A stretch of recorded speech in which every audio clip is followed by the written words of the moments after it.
wait a little bit. So we're live.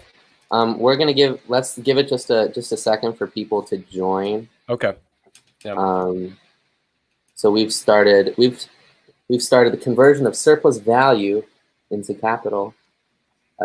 Chapter 24 of volume 1. Conrad, do you want to take this away while I share this to the appropriate? Yeah, sure. Yeah, I mean, I think this, like, I don't know if you guys found this chapter was fairly straightforward in a lot of respects. Yeah.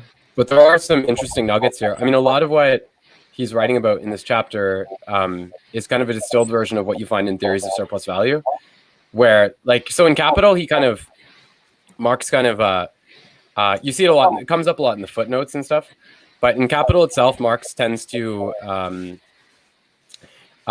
set aside in a lot of cases his critiques of other political economic thinkers in favor of like an imminent critique of capital, right?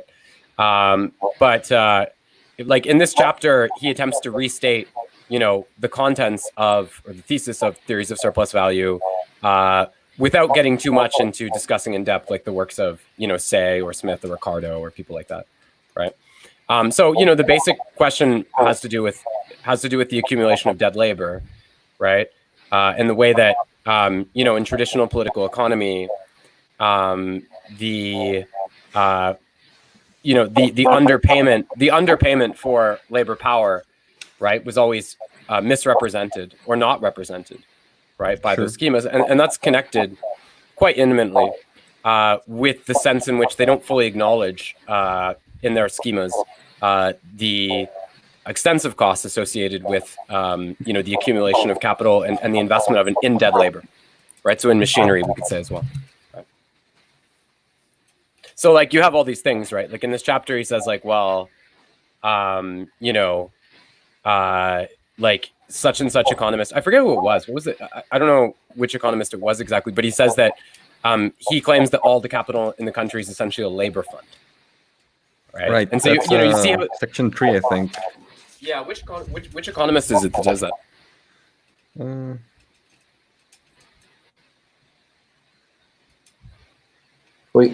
Okay, so I've done the sharing. Okay, good. Okay, perfect. Let's formally introduce it then. Right, yeah. So we are here, Zero Books Basement, discussing capital, and we're here to discuss chapter 24 of Marx's Capital, the transformation of surplus value into capital. And this is a fairly comprehensible, but nevertheless important, I think, chapter in Capital. And today to discuss, we have Elliot Rosenstock, otherwise known as the Imaginary, Ernesto Vargas. Really repping that hard today. Oh yeah, Ernesto Vargas, otherwise known as the Real, and myself, Conrad Hamilton, and sometimes I subsist under the sobriquet of the Symbolic. So we're going to be discussing Marx's Capital a bit again, chapter 24 a little bit today. And chapter 24, you have to situate it in contrast to chapter 23, right? So both of them are in fact sort of thought experiments, right? So in chapter 23, we have the portrayal of simple reproduction, right? In other words, the process whereby the capitalist is not concerned with enlarging his stock of capital, right? In which whatever increase is acquired, right, through the exploitation of laborers, is in turn taken up by personal consumption insofar as it's generated, right? Whereas in this chapter, right, what we see is a far more descriptive, for the purposes of gauging capitalism, process in which the surplus value that's derived from the labor is used to further accumulate capital. In other words, it's placed into investments, right, to spur accumulation. So that becomes expanded reproduction of capital, as opposed to simple reproduction of capital. Also, one of the reasons I'm wearing all this stuff today is from this chapter in terms of in terms of the accumulation of commodities is not the end goal of capital, right? It's a sort of like idiosyncratic item, much like being a miser is being idiosyncratic and not necessarily socially functioning, and it's definitely not the social functioning of capital. So I thought I would bring out all my, I got this gifted from the great Canadian people. And then I got, of course, you know, we got the Gucci hat. Marx, This Gucci hat is official wear of Dirtbag Left, although I shouldn't pitch Gucci like that, but whatever. And then you know, gotta flex it, the drip as well. Well, Marx explains in this chapter, it's one thing that's interesting. He explains how the behavior of capitalists, you know, often there's a kind of almost Middle Ages, you know, sort of mentality that's applied to capitalist behavior to try to describe it, right? You know, so like, you know, this contrast between abstinence and prodigality, right? Yes, spending. right. But what Marx explains is that the behavior of the capitalist can't be subsumed by either of these categories, right? It's more complex than that, right? Because on one hand, you can actually argue it in either way, right? On one hand, you could say, well, the capitalist does practice a form of abstinence in the sense that, you know, he can only expand his reserve of capital by not using it all up in personal consumption, right? But on the other side of it, you know, there's a constant need to spend, right? That this abstinence is emerging as a consequence of his own expenditure, right? Just not in personal consumption, right? Yeah, Marx says the development of capitalist production makes it necessary constantly to increase the amount of capital laid out in a given industrial undertaking, and competition subordinates every individual capitalist to the immanent laws of capitalist production as external and coercive laws. So yeah, you can't stray from this balance between what's the word? Austerity, right? And consumption. I did like the detail about how there was this necessity to be prodigal for the sake of credit, however. Yeah, well, he's talking about the way that it becomes organized systematically, right? Of course. So that, you know, in a certain sense, there's a relative degree of contingency, right? You know, in the choice of someone in a prior mode of production, right? In terms of whether they were electing to be prodigal or whether they were electing to be abstinent, right? But in the context of the capitalist mode of production, it becomes a systemic necessity, right, to reinvest. That's not to say that capitalists don't enjoy elevated levels of consumption, right? Marx does clarify that. But any such level of consumption has to be budgeted, right, within a structure that permits. It's kind of an expenditure, pretty much. So apparently there's an echo. Are you guys hearing an echo? Yes. Okay. It shouldn't be Also, coming from my side. is this annoying? No. No, it's not. So I asked Conrad. Conrad, you said it was working. Okay, let's see. Audio, that's because default mic, so it shouldn't be the default mic. It should be Snowball. Okay. So this chapter is cordoned off into 5 sections. So maybe we should go one by one, section by section. Sure. And I haven't taken notes. The blue snowball mic doesn't seem to be registering at the moment.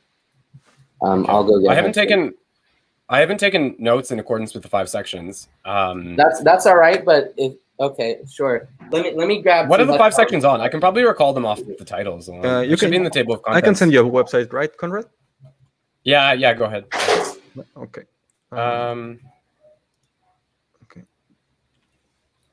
Okay, yeah. So I was going to start with that anyway, right? So this is really, like, in the first section, he basically deals with the way that, and this is very, very important. He deals with the way that, you know, he refers to the intensification of the capital relation,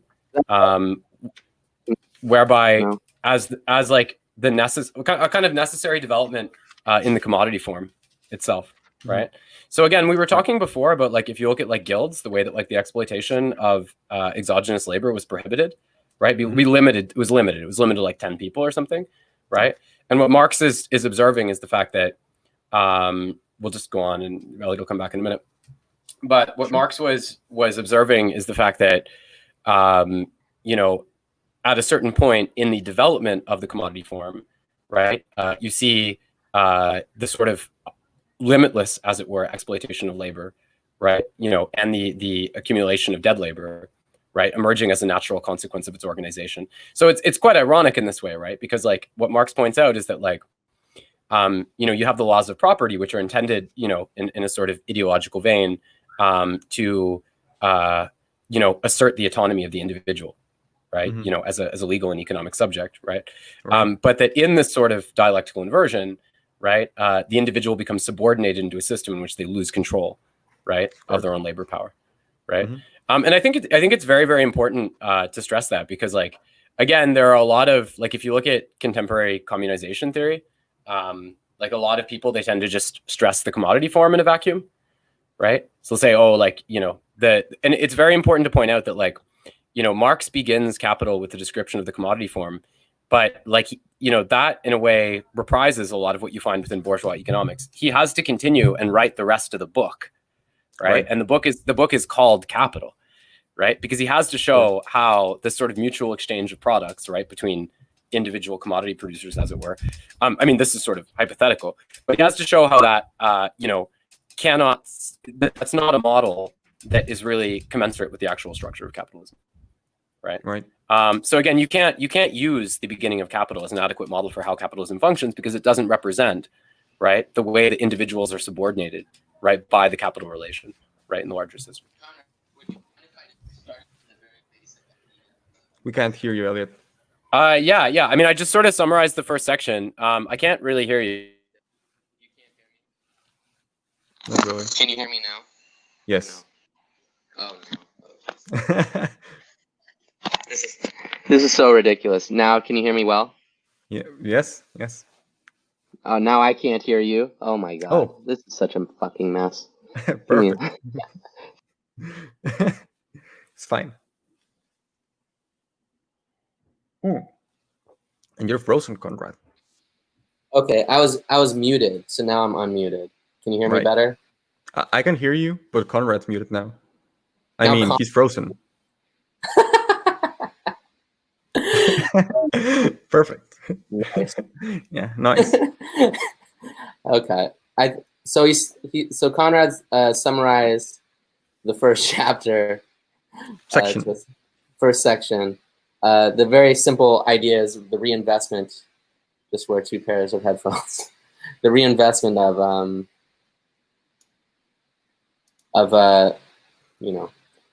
the surplus value into not just surplus value, but surplus value in technology. I don't know how Conrad summarized it, but I bet it was more complex. But the very simple idea is that if you get 2,000 pounds back, you invest 10,000 pounds, 2,000 pounds are wages, or $2,000 are wages, and you get back 2,000 surplus dollars. You invest 1,600 into the product, or the, say, yarn or cotton, and you invest 400 into technology. So that process of technology creation is the shift of it's what makes surplus value not just surplus value but capital. Which, when I was reading it initially, it reminded me of Elon Musk. Sure. You know how Elon Musk, he said Marx was a capitalist. He even wrote a book about it, like, as a troll. But I mean, really, if you want to be a capitalist, that Zizek points this out as well, which our communists make the best capitalists, because it is really rationally outlined within Capital, the process of capital. It's a lot of it's just like, well, people have general notions about, you invest into this. Too many headphones. Elliot is trying to turn his $1,000 spent on those things into $200 of content on this video stream. Could have worked out. This is an old pair of headphones. I like these. So Conrad froze. I don't know what. You'll be back. But okay. We can read something directly from. Sure. From the first section. I know Conrad is a good thinker of Marx, and I can't replace his analysis necessarily, but one of the things is going through the chapter itself is, of course, helpful. The original conversion of money into capital is achieved in the most exact accordance with the economic laws of commodity production, with the right property derived of them. Nonetheless, the result is, one, that the product belongs to the capitalist, not to the worker. 2, that the value of this product includes, besides the value of capital advance, the surplus value which costs the worker labor, but the capitalist nothing, and which nonetheless becomes the legitimate property of the capitalist. And 3, that the worker has retained his labor power and can sell it anew if he finds a buyer. The other thing is it definitely it's the worker into the commodity, the most wretched of commodities, the worker. And it also, makes the wage system, living paycheck to paycheck, or whatever you might call it, being wage dependent. It creates a class difference between the capitalist class, who's doing this process of surplus value reinvestment, and the wage class. Right. Marx in the text implies that the wages shouldn't just suffice, but not only to maintain the existing working class, but also to increase its numbers. So, it's just all taken, all accounted for. Yeah. I think I sent you guys on the Facebook inbox a study guide, right, from the University of Texas. Yeah. And sometimes, the commentary is usually very enlightening, and something that I found very interesting in the commentary that Marx doesn't go into in the chapter himself is the role of philanthropy in this reinvestment, right? Yeah. It's a couple of paragraphs long, so I won't go into all of it, but he does say how it's about increasing the mass of the labor force, right? Okay, so here it is, the sentence in question. He says, in these cases, we're talking about expenditure of surplus value, not to improve the means of production or to expand the labor force of particular corporations, and thus not aimed directly at expanded reproduction, but which, if successful, by providing a more stable and productive labor force, would result in the expanded reproduction of the labor force necessary for accumulation and or improved productivity. That would generate greater relative surplus value and greater profits generally. Thus, social investment and social engineering. Yes. So can I increase the number of working class? Well, to increase production, Marx says yes. Yes. Exactly. Actually captures surplus value like a boss, something like that. Oh, yeah. Conrad. But also, it increases the number of the working class and the people able to be exploited by the capitalists. So not only does it create this technology, it also, Marx sort of diremps the idea of, if you do not increase the labor or exploitation of your wage laborers, how this works is you increase the number of the working class, so more people become wage laborers themselves. So it expands this sort of capitalist working class. And it's funny because you hear a lot of it's like, well, the proletariat doesn't really exist anymore because factories aren't gone. But this chapter sort of shows you it's like it does. It's still, one, it still exists. 2, I mean, the idea that most of us are wage laborers, and insofar as we are wage laborers, and we're not, even people that are, you could say, the petty bourgeois are wage laborers to a large extent. Paid by themselves. Not paid by themselves, but also paid high salaries, like you could say, like software engineers or something like that for a high-tech firm. But that's not even always the case anymore. More and more of these like high-skilled workers that were pulling down 6 figures easily can't find work. The work is very competitive. They're trying to unionize at Google. I know they through the IW. Well, I mean, they teach us to learn English so we can steal your jobs. So. Well, I mean, and that's, the working class is, of course, pitted against itself in the capitalist class, when the capitalist class is, expanding the working class. Right. So, Conrad, welcome back. Yeah, I was just going to say, it seems to me that one of the distinguishing characteristics of the petit bourgeois is that they have a certain vested interest in the exploitation of the working class, right? So that could take the form of stocks, right? Investments, right? That a family has independently, right? That makes them sort of like minor capitalists in that respect. Or it could take the form of taking on a management role in which one's salary was sufficiently extensive, let's say, that they become overly concerned with like the long-term security of the enterprise, which is predicated on the exploitation of surplus value, right? So one way or another, one becomes, in property ownership and things like this, right? One way or another, one becomes yoked into the system, right? Yeah. Enough to the point where they perceive, protecting it as being in a sense in their own interest, which is not to preclude certain forms of reform or whatever, but. Yeah. Yeah, it doesn't. Yes. Wait 1 second. I have. Yeah. Okay. Okay. Some of this was deleted. Okay. Yeah. It's like, but I mean, one thing you see here. Are you still going through the text schematically right now?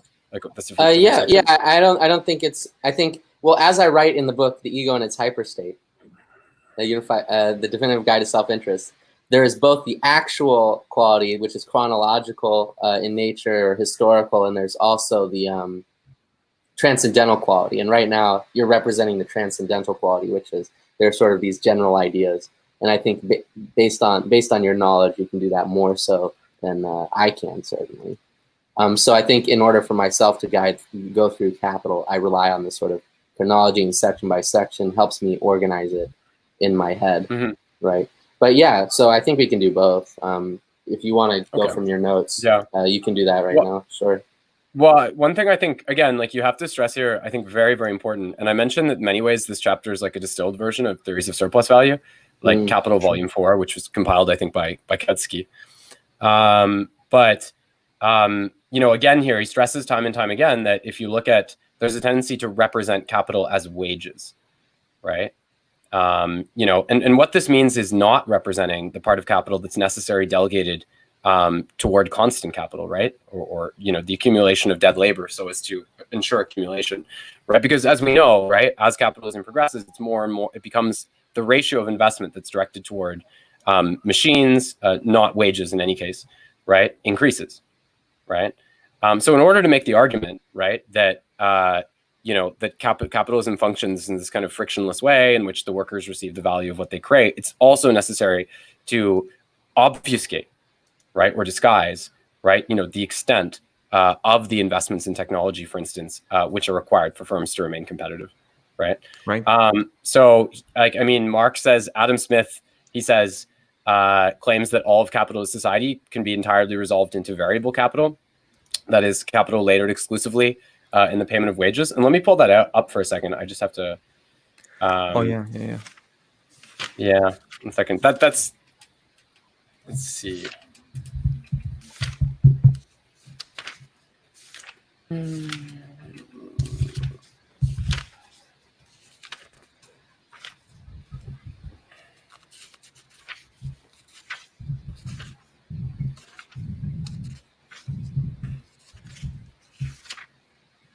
See what do we have here.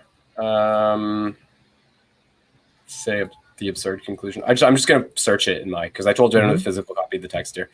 Let's see. Yeah, there we go. Adam Smith, at the end of a quite preposterous analysis, comes to the absurd conclusion that even though each individual capital is divided into a constant and a variable part, the capital of society can be entirely resolved into variable capital, i.e. it is layered exclusively in the payment of wages. So Adam Smith essentially describes how no matter what you purchase, right, that's going back to buy a good, right, and the value of the creation of that good lies in the payment of wages, right? And then he says at one point, right, Adam Smith uses the words "and so on" to describe this process when he's, commenting on this kind of circulation. And Marx writes, "It's evident that the entire thrust of this argument lies in the words 'and so on,' which sends us from pillar to post." In fact, Adam Smith breaks off the investigation just where the difficulties begin, right? And this would be his general critique of political economy, right? Like the political economy that presaged him, is that it always breaks off the investigation, right? Precisely at the point where it gets interesting, right? These very, very essential things. How is surplus value created, right? Or how is value created, we should say, right? How does capital self-valorize, right? And that fundamental question is never really answered, right, in that process, right?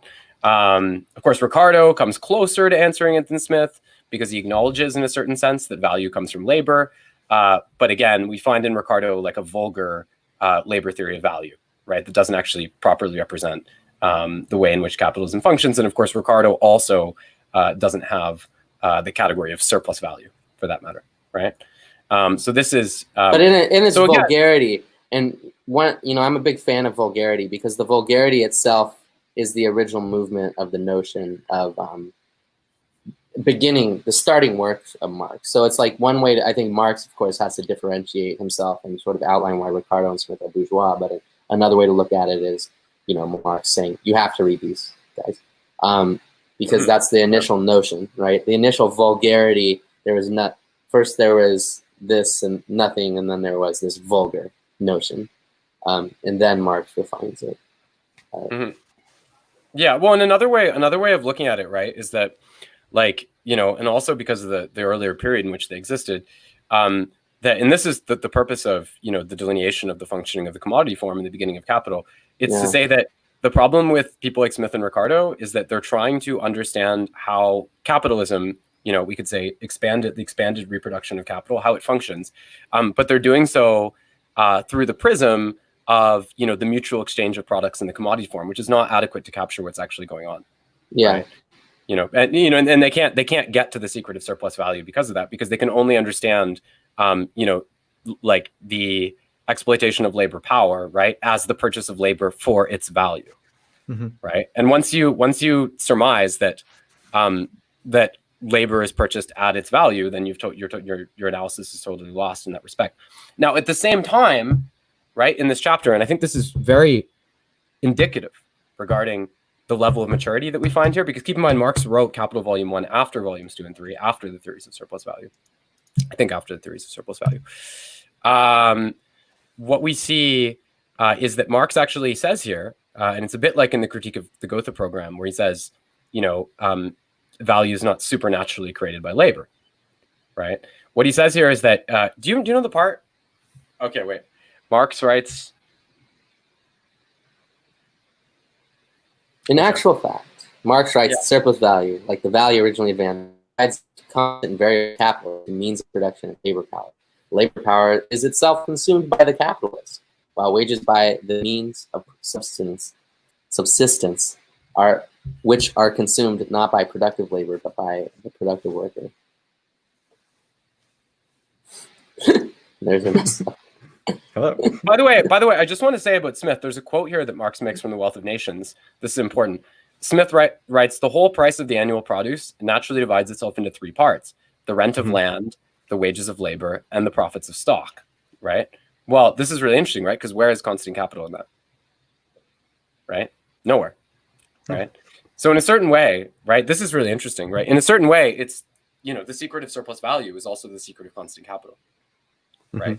Because it's the obfuscation, right, of the purchase of constant capital, right, that enables the notion that labor is purchased at its value, right? Because it's the exploitation of labor that's required for the accumulation of capital. Well, and more defense of the vulgar, I mean, the obfuscation, going against another sort of way to look at what vulgar means, just the signifier, to bring in the Lacanian sense for a second, is no, really, it's important to consider that Marx, this whole process of revealing the going against the obfuscation can be seen as sort of vulgar against sort of what is, and the sort of very basic idea of the Communist Manifesto in terms of turning around what is. It's like, why do you do that? Because what is like a series of obfuscations and exploitations, right? Not necessarily just to, it's not lifestyleism. It's like there's a, vulgarity or that turning, Hegel on his head, or that turning of away from the obfuscation and showing sort of these processes is the process of rationality. So it's not a aesthetic thing necessarily. And I think aesthetic, not aesthetic, because that's different. I think Althusser does a very good job, like, portraying that method, right? Like looking at Marxism from a methodological standpoint. And part of the way he achieves that is by drawing a certain parallel with psychoanalysis, right? In terms of not sort of stopping at the symptom, right, but trying to actually find the cause. And I think it's interesting because he's very influenced by Althusser, but you also have Laruelle. And I think Laruelle is very hard, like it's very difficult to read. But I think one thing he wrote, I don't know if you guys know Laruelle, he's like a French Yeah, he was very influenced by Althusser and Deleuze, but he has something he calls non-philosophy. But like, without getting into all the details of this, one thing I find interesting about it, and he has a book on what he calls non-Marxism, which isn't anti-Marxism. Like, non is more like in the sense of non-standard geometry, for example. But one of his basic notions is that the problem with all these discourses is that they seek their conditions like in an endogenous way, right? They seek them within themselves, right? And if you look at what Marx's actual gesture, right, with Capital is, it's he actually goes outside of conventional economics discourse, and he goes outside of conventional philosophical discourse in order to find the real basis, right, of the things which are actually transpiring, right? So Laruelle is the category of the real. And so for Laruelle, this is transmuted into a somewhat abstract non-methodology, if you will, right, of going outside, right, the thing itself, like the discourse itself, in order to find its explanatory conditions. So I think that's kind of a cool like generalization of the sort of method that Marx pursues, right? Yeah. I think that's what makes Capital such a special book, right? It's that I think it, and you can talk about Freud being important for similar reasons, or Nietzsche, Husserl in certain respects. But I think part of what makes Capital so special is that, I think Capital is certainly the point where Marx, earlier I think he tried to function within the domain of philosophy, right, in a lot of ways. But I think Capital, in that period of Marx's mature economic writings, represents a point where he finds that there's just no way of talking about philosophy, no way of explaining it, right, without recourse to a different kind of context, right? So that's very powerful, I think, that kind of rupture, right? Yeah, it works very well, because for me it's made it very easy to do day-to-day analysis, so to speak, of my own conditions and my own economical relations. I mean, I've told you guys that it's a bit of a coincidence that I work at a factory, so a lot of the things Ernesto, that you work at a factory? Yeah, I know, right? It's funny because every single time. I know, right? Every single time. I'm just repeating it for the audience, for new people. No, I'm not. Don't get me wrong. I'm not critiquing it. Right. No, but there's certain things that are a bit too on the nose in that sense. But of course, it's 2020, right? It's not 1860. So a lot of the things here are very different, but nonetheless, a lot of the things that happen here, I see them every day anyway. Yeah, absolutely. Well, and that's the thing, right? You can't really, like, in a certain sense, right?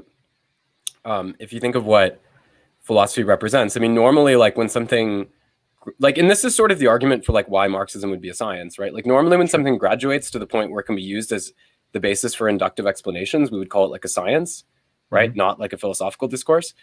And I think this is part of the thing, right? Like, usually in traditional terms, where philosophy would function as a kind of ideological gloss, right? I mean, you can see that with hindsight, right? In the sense that you have a society, right, that's organized around certain kinds of processes, right, that are tangible, and that philosophy emerges as a kind of ideological justification and functions within an abstract domain, right, that's unprovable, right? That's very important, right? So you'd only be using like deductive kind of logic to make those cases. But I think one thing we can see with Marxism is that Marxism actually becomes a tool for understanding and in fact predicting, right, what's eligible to transpire in our own social world. Yeah. Right? And so in a certain way, it exits the domain of philosophy, right? Which is, well, yeah, it's definitely actual within the world, and whether you're cognitariat or cognitariat / like Ernesto / on the line, that's so wild that they put you that you're HR and then they make you work the machines twice a week, right? It's a very I think it's Maoist. That is very Maoist. Yeah, it is. So it's very interesting. So Mexico has a very rich history in sense of how close they towed the line to Marxist-Leninism, right? We still have a lot of Marxist-Leninism in society in general, and even our liberal politicians, they like Marxist-Leninist rhetoric, right? Because our most popular president, Lázaro Cárdenas, he was an agrarian socialist, right? So there were some tastes of some of the triumphs of Marxism-Leninism without the incredible authoritarianism. Yeah, exactly. So we got a little bit of a taste. It didn't last very long. It didn't enrich a lot of people, but it did set a good material base for a lot of development, right? Yeah. Anyway, Well, think about Mexico. I think it'd be good to compare Mexico to other countries in like Central and South America in terms of yes, what does yeah, development look like in we all have a very comparison. similar Right? development in that regard. Mexico, I think its geography might have helped a little bit. It had a kind of a different role in geopolitics. It's my impression that we betrayed the South American left in general. How so? Well, we embraced neoliberal politics very early through trade deals and so on, and we participated in a lot of that smothering that went on across our border. Well, yeah. Well, certainly, being geographically next to the United States makes it more of a motive to sort of give into the neoliberal mode. Of course, yeah. It's a complicated subject, but staying on the factories, Mexico in general has a massive informal economy, and a lot of its manufacturing toes the line between formality and informality, right? So I work, and pretty much any factory that you visit in Monterrey are family run, right? And there's 3 guys that are my age, and everybody else is either like I don't know, 15 years older than us, or they're a line worker, so they don't participate too much in office politics, right? And it's pretty interesting because we all 3 come from different backgrounds, but because this is family run, it's mismanaged, right? So they stretch our responsibilities a lot, right? Yeah. There's an engineer who also works in the office like me, and who also works machines, but he works other machines. There's a designer who works a specific computer assisted machine, which I used to work before he was hired. And there was me, who I used to operate a couple of machines, and thankfully they've been hiring other people to take that away from me. But yeah, it was a bit mismanaged, but I got a lot of experience out of it. Well, by mismanaged, it almost sounds like you mean the increasing of exploitation. That's what I mean. Intensity, right? Yeah, it's mismanaged according to, I would say, Western HR standards. Okay. So what Western HR standards do you think? Like I don't know, OSHA, right? And starting with safety and safety. Yeah, just to begin with, yeah. Yeah, make sure to wear a ventilator. Don't fucking, because I know. Yeah, I have. You got some serious equipment. N95, thankfully. Well, that, but also, what's the degree of like dust and all that? Okay, so at the factory I work at, a lot of us, we get respirators with filters. Yeah. Okay. Good. Okay. I know. And we also get little. My ex's father died from because in LA or US it's like there's the OSHA and that, but then there are people that just do certain things, and then marble workers. It's very bad. Yeah, it's toxic. Yeah. My maternal grandfather died at about 50 for work-related reasons. So these are all. I actually, it's interesting what you're describing, Ernesto, with like family-owned factories, because like one thing you saw, I think probably less so today, but certainly in the past, in Italy, for example, where I'm in Rome now, was compared to the United States, right? And you can see this very clearly in the automobile production. You had like family-run factories, especially in the north.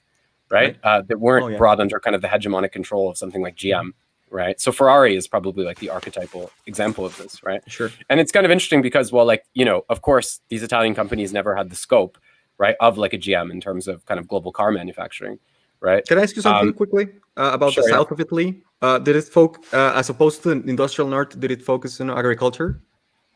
Yeah, it's more agricultural focused. Actually, Gramsci writes about this in the Prison Notebook. So just as a brief digression, after Italy was unified, I think in the 1870s, by a campaign launched by Garibaldi out of Sardinia, the policies that were adopted in Italy favored northern industrial growth. So the way they did that was they made it so people in the south had to buy goods from the north, right? So what that meant is that people in the south couldn't access cheaper goods from France or England. Yeah. So it impoverished the south. In Mexico.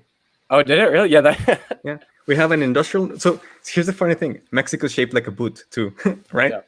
And we have our little we have our little valley, which thrives agriculturally, and we have our industrial north, which fabricates all of our goods. and those goods are distributed to the South. And like you say, that strangles the South.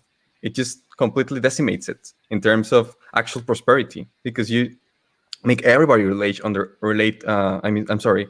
You do the thing that happens in, I think, section 4 or 5, where you just destroy the wage laborers by making everything depend on wages. Mm. Well, what I meant to say is, it's interesting, like, if you look in Italy, because like so many of the things that we would associate with Italy in particular are specific consequences of certain forms of underdevelopment. So if you think of the association of Italy with like luxury goods, right? Sure. It's like, obviously these are like somewhat ancillary to the functioning of the global economy, right? But like a lot of that has to do with the fact that you still have like highly particularized families and firms, right? Controlling certain things, right? Right. Also, wait, this is Italian. Really? And then this one right here. Yeah. Well, so again, you have specific luxury brands, right? That were never brought into the thumb of like an enlarged system of capitalist production. I think these are Chinese. Oh yeah, definitely. you have specific firms that were never brought under the thumb of like an enlarged system of capitalist production, right? And obviously, like the way that they maintain, the quality or sort of prestige of these goods is by continuing to in many cases, right, continuing to manufacture them in Italy, right, or under the relatively direct supervision of these individual groups, right? But one consequence of that is that they're charging prices that are way above, right, what you get for just having stuff made in like China, which is part of why Italian goods have this. I mean, it's not like as rich a country as the States or Canada, but Italian goods have this whole veneer of classy sort of prestige about them. Right. And I was going to mention that it's my impression, again, I'm super simplifying this topic, right? Yeah. But why the Mexican industrial north didn't get this kind of same prestige and development that you guys got in Italy, I think it has a lot to do. It has a lot to do with the fact that we just became a manufacturing plant, right? Like all of our family-owned businesses aren't actual like innovators, but rather just raw exploiters. Well, I think at some point in the past they were slave drivers. I think the major reason is really that, especially with like you had a higher level of industrial development earlier in Italy, right? Sure. But I also think that Italy was sovereign enough and had to use national policy, right, to protect their own companies. Exactly. Right? Whereas I think that Mexico became like a backyard for like farming out of like U.S. investment basically. So they were just producing goods en masse for the U.S. economy. Right. Mm-hmm. Whereas in Italy, they had a higher level of industrial development, and they were like, no, we want our own firms, so we're not just paying rents, right, to other countries, right? But of course, they're not going to be playing the dominant role in the global economy, so it becomes more ancillary, right? And that's kind of how they, But again, so I stress that like we talk about like the, Italy lives out their sign value, and then I also like this one. It's like the organic vibe. Our factory workers were fed organic feed. Thank you. That's funny. I should say that the semiotic value isn't totally not, of course, like a lot of it's just hot air, but it's not completely devoid of a real basis, right? So when you do have people who are like families that have had a long degree of expertise, when they're using better materials, when they're charging more, when they're paying people more and all of that, right, you can produce goods which are better. Whether that justifies the comparative price tag, right? I mean, and what does justifies mean? I mean, what's clear is that it justifies it in the context of the global capitalist system. Correct. Right? Yeah. So, it's, but yeah, that's kind of, but I just want to say really, really important about this chapter is that, and it shows you how far Marx has come, like in his work that he identifies this. So he says at one point, so in the Critique of the Gotha program, Marx says that, it's a bourgeois mistake to think that labor has supernatural creative power.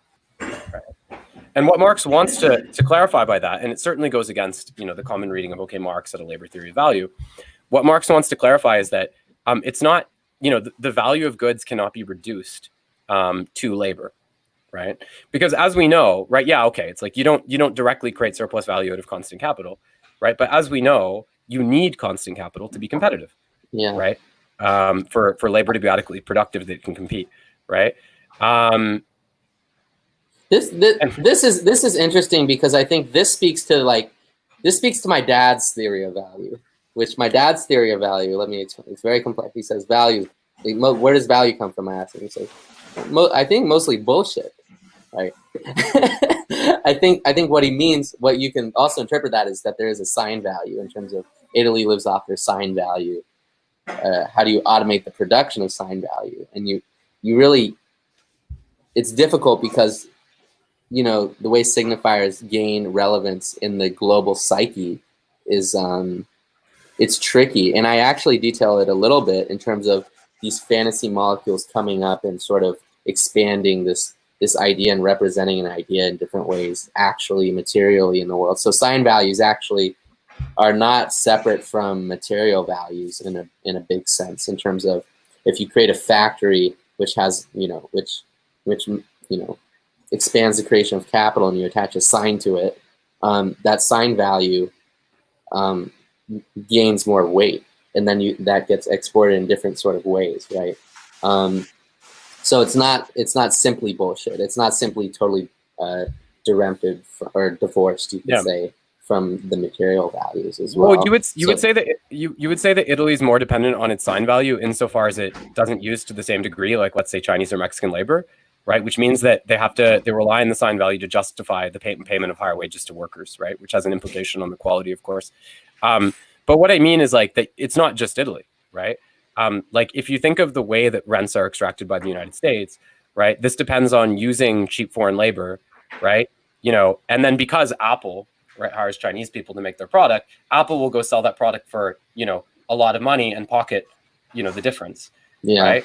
Now look at it this way: if sign value didn't play a role in that, then China could just go do it itself. Right? Yeah. Why would they ever, you know, and in some measures they do, right? We see like Huawei, for example, like their effort to get in the smartphone market. That's important. But I'm saying there still is, in our global economy, it's still very, very significant, right? So insofar as things are predominantly, let's say, produced in China and consumed in the United States, right? The way that America makes money, right, by pocketing the value of goods which are sold, which are produced elsewhere, is by being the sign. Right, that's assigned to those things. Like this is an Apple product, right? Therefore, you should pay, you know, X amount, which is how we finance our company, right? Because we don't do the direct production, right? So that's particularly extreme in Italy. But I just meant that it's like all Western economies function this way. So Ender says it's not just Italy; it's white brands. But it's interesting because it's not necessarily just white brands. For instance, Toyota. Japan. Toyota means something. I hate to say, like, for some reason, what comes to mind is Corona. Like, although not anymore, is not a white brand, but it carries a sort of sign value to it. Although maybe not anymore when you say Corona because of the coronavirus. But yeah. Well, Japan's interesting. What are some Mexican brands that are worldwide that you can think of? Corona's fine, but really the big local brands that we like outside are Dos Equis and Indio, I think. What's it? Yeah, what's Indio? Well, it means Indian, and it's I think I have no idea. I don't drink beer. Oh, gotcha. Okay. Yeah, so I don't know. But I know those are the big ones. Well, also Mexico reproduces American brands as well in terms of course. There's all these there's all these American brand manufacturers. So to say that those are quote unquote white brands is, to a sense, it's somewhat true, but also it also ignores the fact that to what extent are they really white, quote unquote white brands? If materially all the stuff is produced in Mexico. Right. You know. One of our biggest corporations here in my city, FEMSA. Tapatio, right. So one of our biggest corporations here in Monterrey, FEMSA, their whole thing is producing Coca-Cola items and Heineken beer. Yeah. And they also produce Mexican beer, right? But Heineken actually bought like a big participating share of it. So we also got double privatized now. So it's weird that these brands also get the sign value of, you could say, a European country or an American country or a Japanese country when they're, you know, materially they're sourced from Mexico or China for that matter. Right. Apple is an American company. It's funny, you know, I was just thinking, it's like, you know, what's the funniest part of that iPhone argument against capitalism is not just like, and yet you use an iPhone. Right. It's like, you mean produced in the communist country. Like the communist party of China. Yeah, it's like, and yet you use an iPhone. It's like, yeah, I use an iPhone because support Marxism, Leninism. Well, I would suggest that sign value becomes the most important in what I'll call middle economies. Yeah. So not economies that are most directly connected to the global circuit of consumption and production, but economies which reside somewhat beneath it. So they perform more ancillary functions. So what they'll like those countries, in other words, which have enough internal wealth to have their own developed industrial base, right? But whom aren't necessarily concerned with, annexing the entire global market with that, who are quite content to occupy like a portion of it, right? Because in those places, they'll manufacture, at least in part, domestically, right? But then they have to charge more, right? So sign value becomes more decisive, right? Which is connected to marketing, of course, right? Like, that's very, very I don't even know how Mexican Coke, the idea, became such a meme in American culture, but Ernesto, are you aware of the meme value of Mexican Coke in America? Okay, so as Elliot says, supposedly, right? So supposedly, Mexican Coke is made from sugarcane, right? Like actual sugar. And non-Mexican Coke that isn't fabricated by the company I just mentioned, FEMSA, Coke that isn't fabricated by FEMSA isn't made by with sugarcane, supposedly. I don't know the facts on this, but that's the meme. I guess. But also, if you drink Coke Light from Mexico, it also tastes like Mexican Coke. It just tastes better. It's like made better. It does, in my opinion. Yeah, it does. Okay, if we imagine, just as a thought experiment, if we imagine, like, if you want to talk about pure sign value, and Coke, like soft drinks are one of the purest forms of sign value, right? Like it's just water with, sure. Like the fact that, so let's just suppose as a thought experiment, and it seems plausible that Mexican Coke is preferable to American Coke. It is right? Better. They're still. Sure. Well, they're still making it. They're still making it for a U.S. contract, right? And sending the profits partly to the United States, in spite of the fact that they're obviously capable of making something that. So all the importance there is in the association with Coke. I mean, of course, they would be at a tremendous disadvantage where they try to, like, the fact of being able to make a better soft drink doesn't really matter in the grand scheme of things, right? Like, yeah, exactly. What nutritional value? It's the real thing. Yeah, there you go.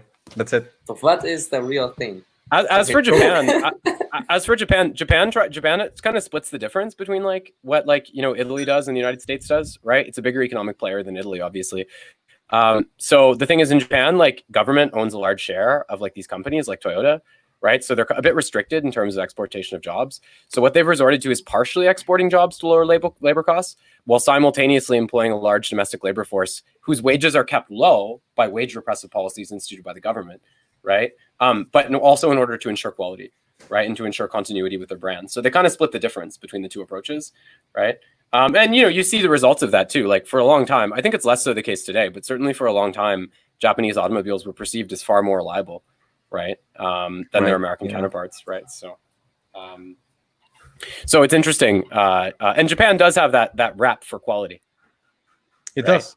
But, I don't think that the Japanese goods are, certainly they're not the cheapest goods, right? And I think that, that owes to, in large part, to the extent to which the government attempts to maintain, right, a lot of the industrial jobs within Japan, even at like a repressed salary rate, right? Mm-hmm. I wanted to, but I just want to, Elliot, you got in me there, but I just wanted to say quickly about this chapter that Marx says something that I think illustrates how far he's come in his analysis. So he says, we arrive therefore at this general result: by incorporating with itself the two primary creators of wealth, labor power and land, capital acquires a power of expansion that permits it to augment the elements of its accumulation beyond the limits apparently fixed by its own magnitude, or by the value and the mass of the means of production which have already been produced and which it has its being. I'm just going to copy that.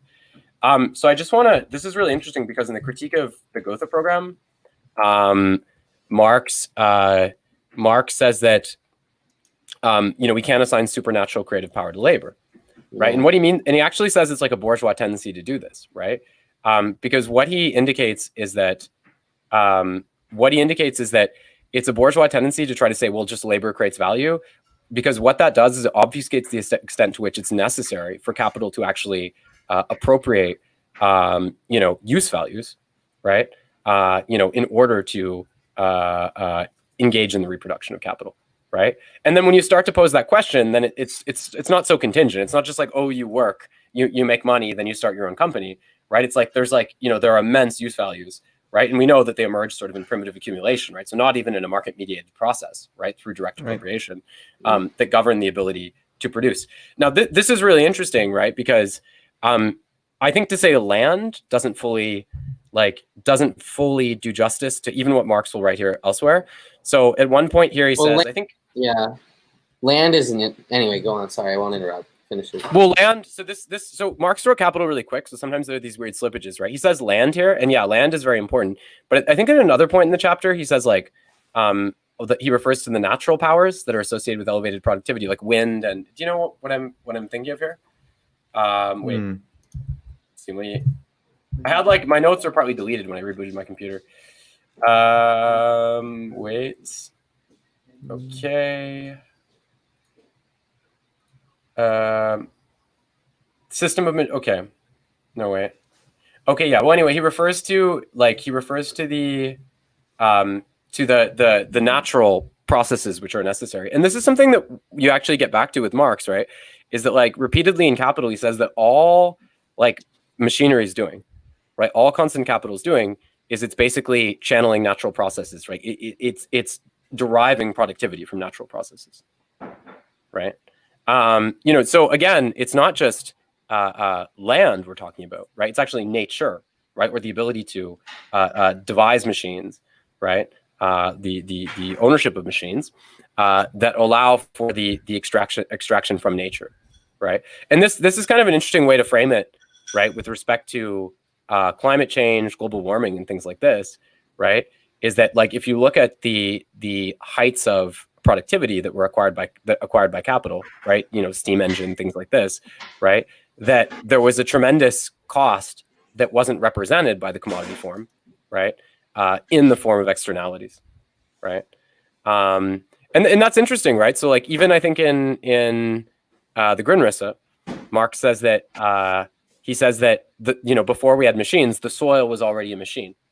Right. Well, why was the soil a machine? Right. Because it was the soil. When he calls it a machine, it doesn't mean like it's a machine. He means that it's something that's able to create productivity, right? That's not directly coming from human labor, right? You just leave it there and it does its thing, right? Well, it's interesting how the natural emerges as not just as already containing these sorts of things which we consider the human. Right, and things which aren't even biological. Well, I mean, soil is actually I take it back.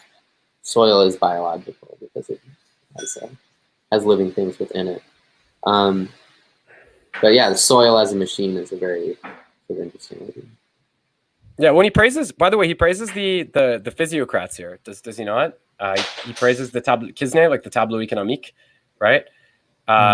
He praises the physiocrats because he said like the physiocrats are unique.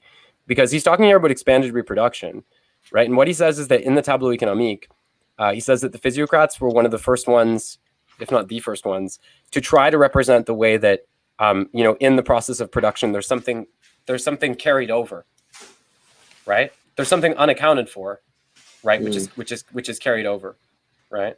So for Marx, this gets to the problem of dead labor, right? The way that dead labor has to be sort of harvested and maintained.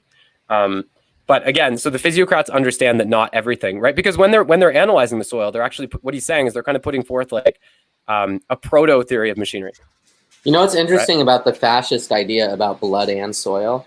Blood and soil. They say they think of soil as like land, and of course it's a way to like idealize soil in a way that doesn't account for the very thing which they claim is theirs by their right or whatever, right? Or blood right, you could say.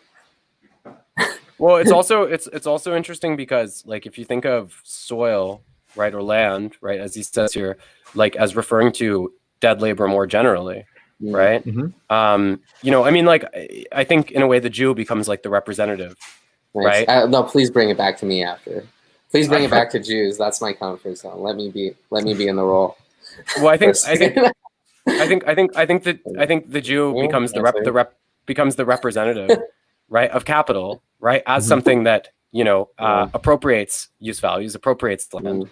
Right? I'm really putting on a minstrel show here. With the Jew.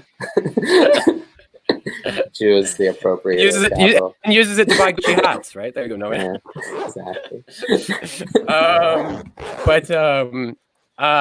Yeah. So I said the Jew becomes a kind of avatar, right? Yeah. But that's important, right? Because like it's very, very important to distract from the actual extent to which this is part of the capitalist process of production, right? So by blaming a minority, right, and saying, oh well, it's these guys' fault, right?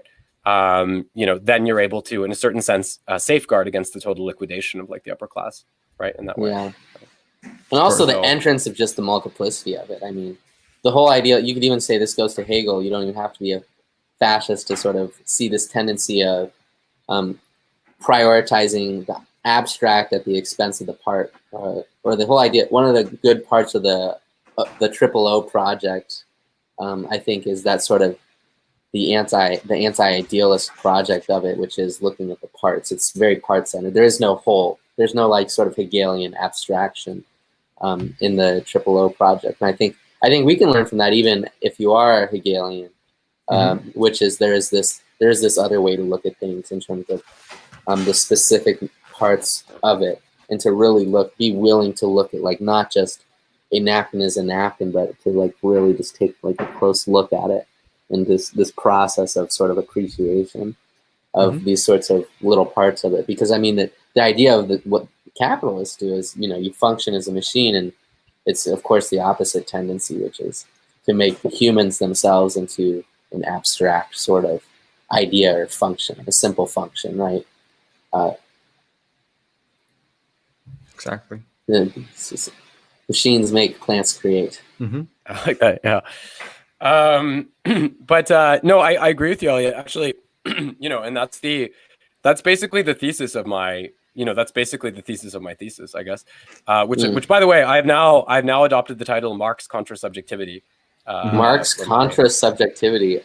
Oh my God! We'll have to. Me and you will have to argue because we have opposite sort of takes, of course. Well, you come from a more psychoanalytic standpoint, so I think that's understandable. It would be interesting.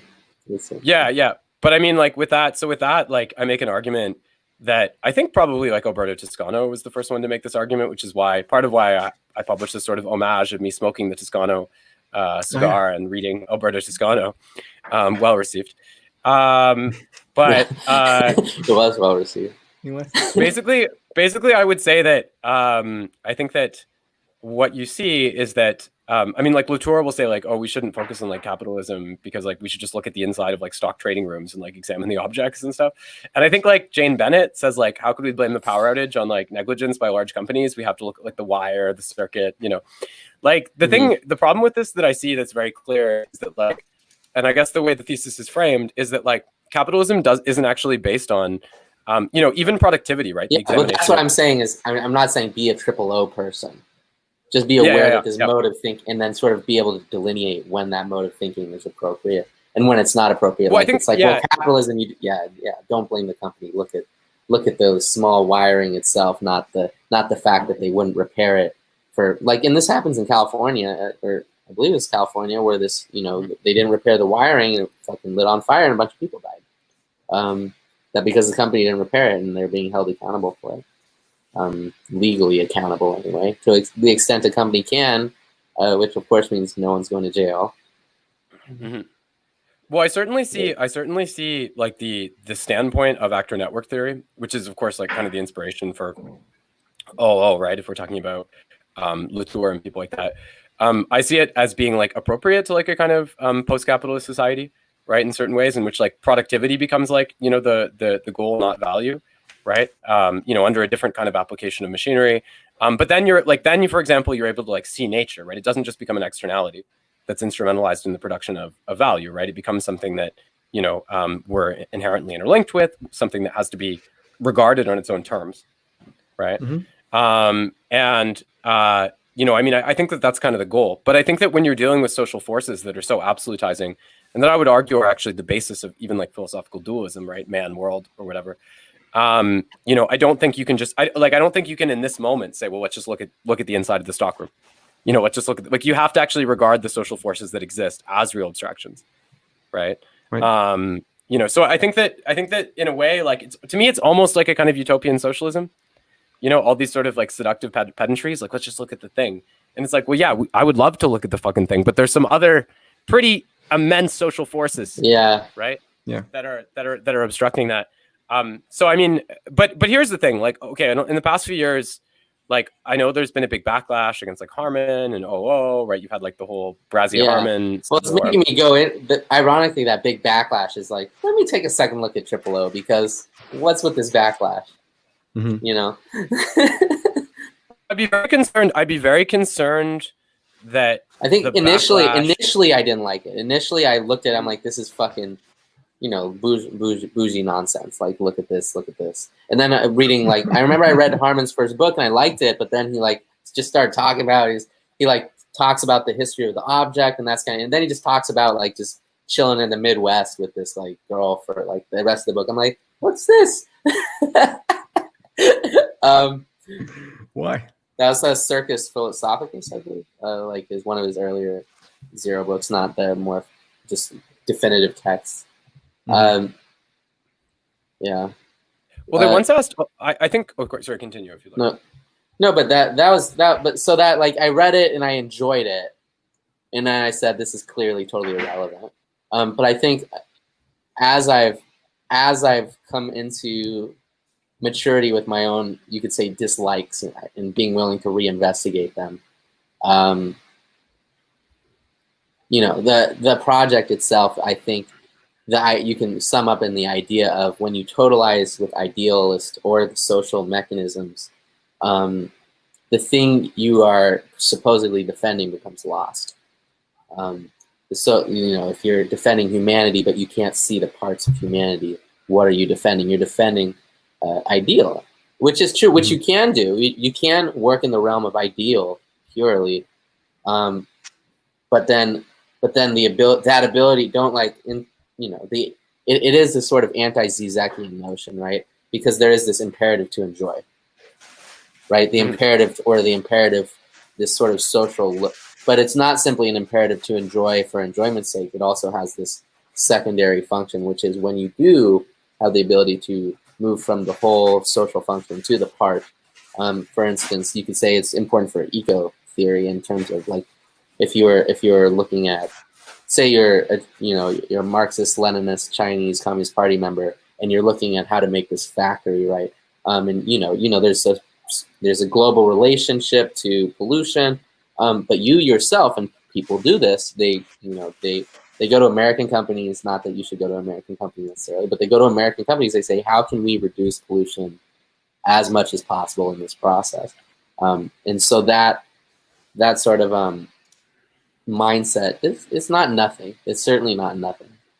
You know, it's worthwhile to maintain it, but you know, don't stop there. If you go back to the social production, don't sort of have an active hate of the social forces or the idealist ideas which do function in society, which people sort of consider, you could say, abstract. Well, the problem with OO is that it wants to go beyond, the injunctions of the current capitalist system, which on a purely intellectual basis. So it doesn't understand the actual relationship to production. And this can be more generally said of speculative realism. So speculative realism, okay, they're united in their critique of correlationism, the idea that the world emerges in a correlation between mind and world, right? So with like Kant's, transcendental faculties and all this kind of thing. But the standpoint I take is that they can never really get to a solution because they haven't actually located the real problematic, right? We're talking about surplus value being a secret, right? Well, here's the thing, right? It's like epistemology, as I see it, right? Dominant epistemological conceptions, they don't originate in the mind, right? They originate, in the structure of the commodity form, in its various permutations historically, right? So if you start from that standpoint, you're never actually going to get to the solution, right? So that's why I call the thesis Marx contra subjectivity, right? Because it's not a critique. It's not to say subjectivity doesn't exist, right? But it's to say that the origin of subjectivity is not in the individual, so to speak, right? That the origin of our and then when you realize that, well, then you're like, oh, that can be changed, right? That things that we've thought of as fixed categories can be changed, and that's why, in a way, it radicalizes the work of Alberto Toscano. Because Toscano, he criticizes OO and speculative realism in a similar way. But what he says is that well, you know, we need to just look like we need to stay within correlationism to look at how capitalism functions. And I'm like, yeah, sure, okay, we have to do that, right? But at the same time, it's like if you're saying that, you know, epistemology is materialist, then you have to acknowledge that it can be changed, right? Now he might dismiss that as kind of babble or whatever, but I think we can already see that this is happening in our system, right? You know, we can already see that, you know, capitalist science has shown us, like in a certain sense, the autonomy of nature. It's not delivering us to that like systemically, right? But you know, there's the slippage where these things are actually revealed, right? It's not just some utopic horizon. It's also something imminent to the system, right? So I want to explore that sense of radical dislocation. Kirsty Woods asked, but isn't correlationism dialectical thinking? Well, yes and no. Like, I mean, like when Meillassoux talks about correlationism, I think he has most in mind. Like weak correlationism is like Kant, and strong correlationism is like Heidegger. I know Meillassoux is like a big fan of Hegel. So it really depends whose Hegel you're talking about. Like for Catherine Malabou, like Hegel is an anti-correlationist thinker because he says like, you know, you can't set out the rules of thought before you think, right? Thought is always overcoming, right? You know, whatever rules which are assigned to it. But then other people will say, well, Hegel has this like dialectic that, you know, it's fixed and you can't get out of. By the way, and I want to say, Elliot, about Hegel and object-oriented thought, what's his name? Robert Stern, who's, I think, University of, it's in Yorkshire.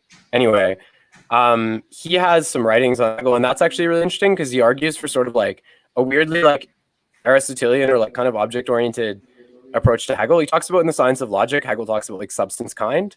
And he argues that in Hegel, there's actually like an ontology, right? So we often interpret him as like purely epistemological, but that the fixity of like ontological substance becomes apparent in Hegel's work.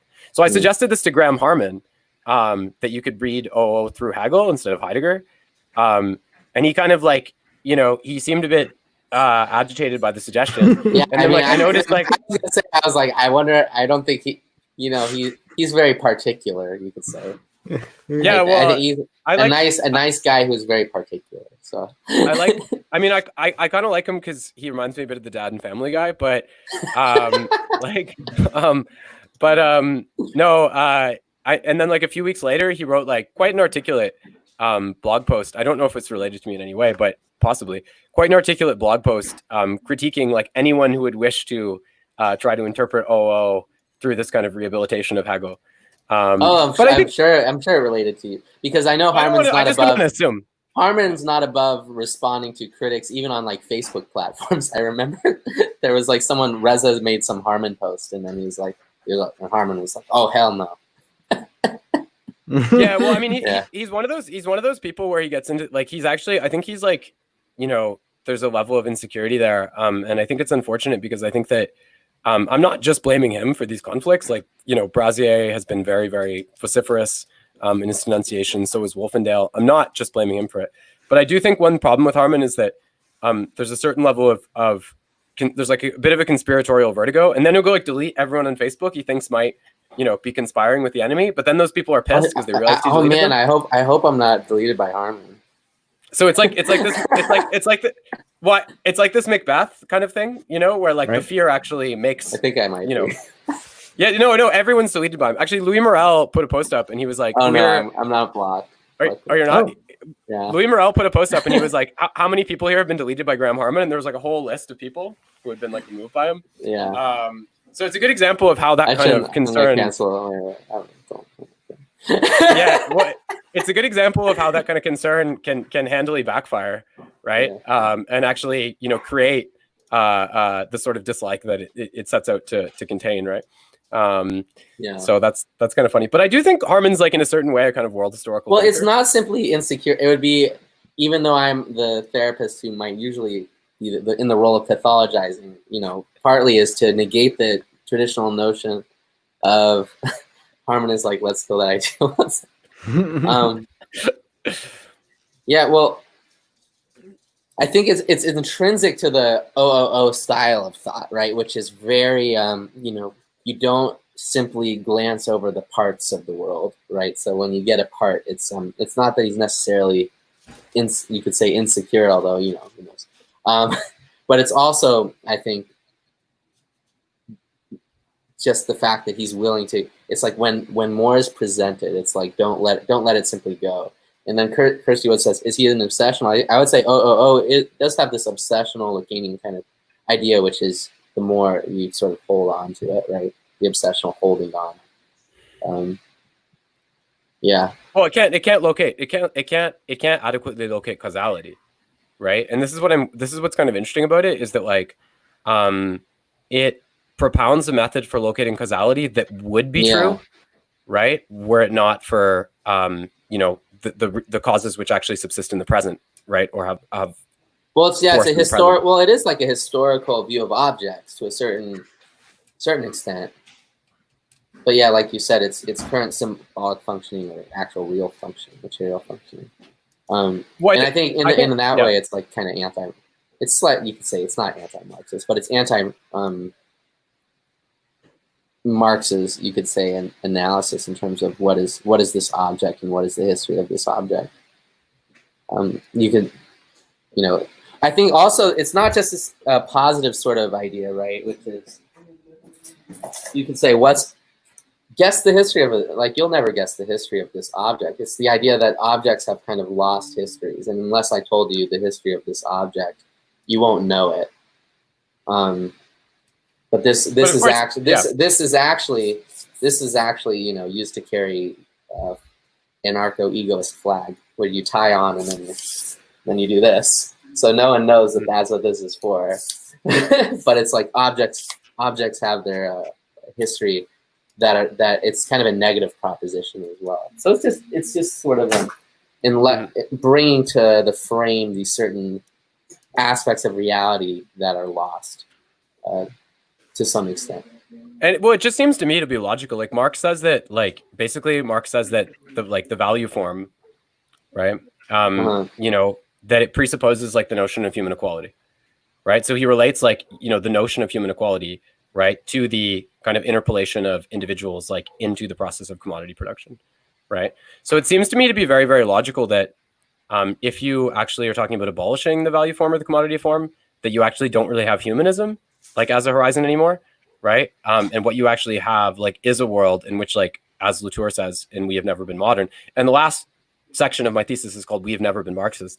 Like, if you like, what you actually see is Latour talks about the society nature divide. Like, I think that divide has to be abolished, right, for the commodity form to be overcome, right? Yeah. So this is why I argue strongly against approaches to Marxism that are informed by humanism, because I think that what they're doing is they're reifying the structure of the commodity form in doing that, right?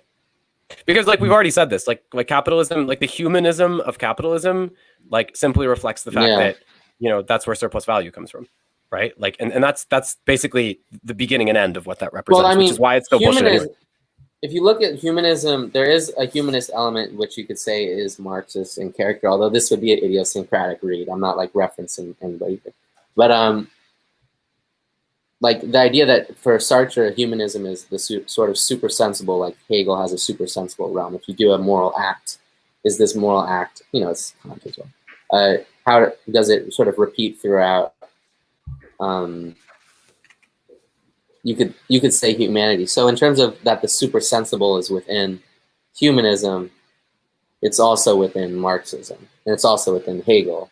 Sartre is specifically anti-Hegelian, but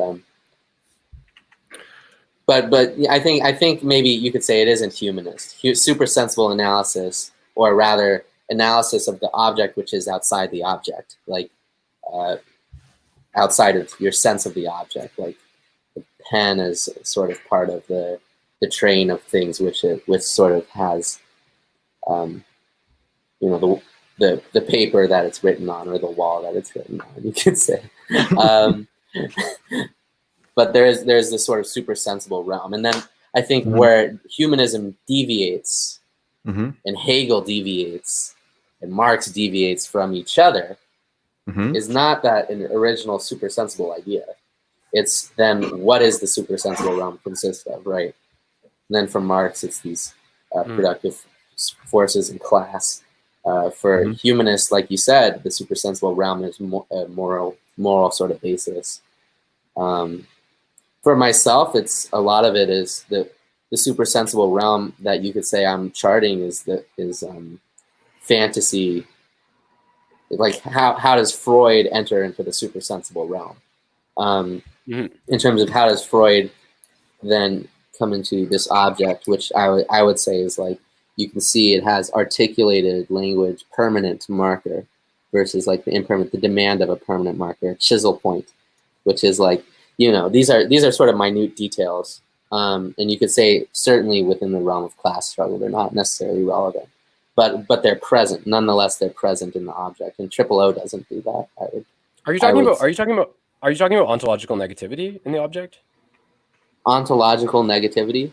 I mean, you could circle it that way, but what I'm saying specifically is, as things appear, the thesis that I'm working on is, as things appear in the unconscious, they're unarticulated will, and when they enter into language, it's very just the simple Lacanian notion in the form of speech or voice, in the form of a demand, which then becomes articulated into human objects. Like permanency is a demand, permanent marker.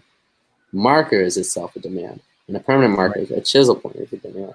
Okay, but I guess what I'm saying is, does that have any bearing on the actual ontological? Selected works of Deng Xiaoping? Okay.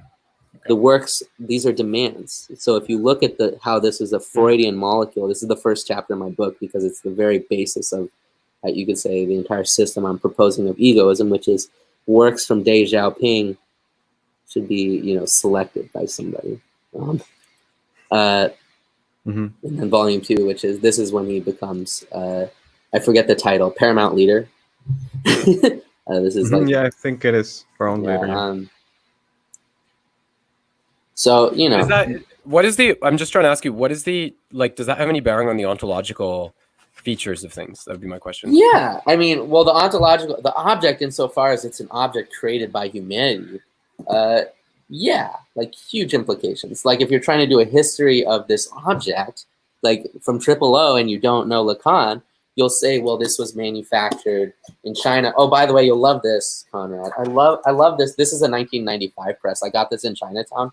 So it was probably there for 20 years, or not 20 years, but I like the Workers of All Country Unite. It's kind of nice. Nice. Yeah. I'm not sure that's on the G one, but it has this nice red print. Deng Xiaoping. I like it. Cheers. Because I was saying to you, Elliot, that the main, I think like one of the main approaches that's emerged as a response to, like within psychoanalysis, as a response to speculative realism, has been to interpret like the negativity of the subject, the lack, as an inherent part of the ontological structure of nature, right? So it's a kind of ontologization of Lacan, and that's sort of been the response to the injunction to kind of have an ontology, right? So I find that I write about that a lot. The injunction to have an ontology. Sure, I mean. But I would say my argument against the injunction, just like the argument for, you could say, the superego injunction to enjoy, which is it's kind of, you can say, just the general notion. But I mean, the enjoyment is not simply enjoyment, but it also has this real function of bringing one into the frame of the subject which they're supposedly for, you could say. And, as Zizek simply says, oh, the people, of course, I'm for them. But, that attitude is not necessarily good. I think it works for Zizek specifically in terms of, he's a theorist. He can say, like, well, fuck you, fuck you, fuck you. Like, this is the theory. I have some answers. You want them or not? Right. But I feel like for other people that are factory workers, you could say, or if you're like creating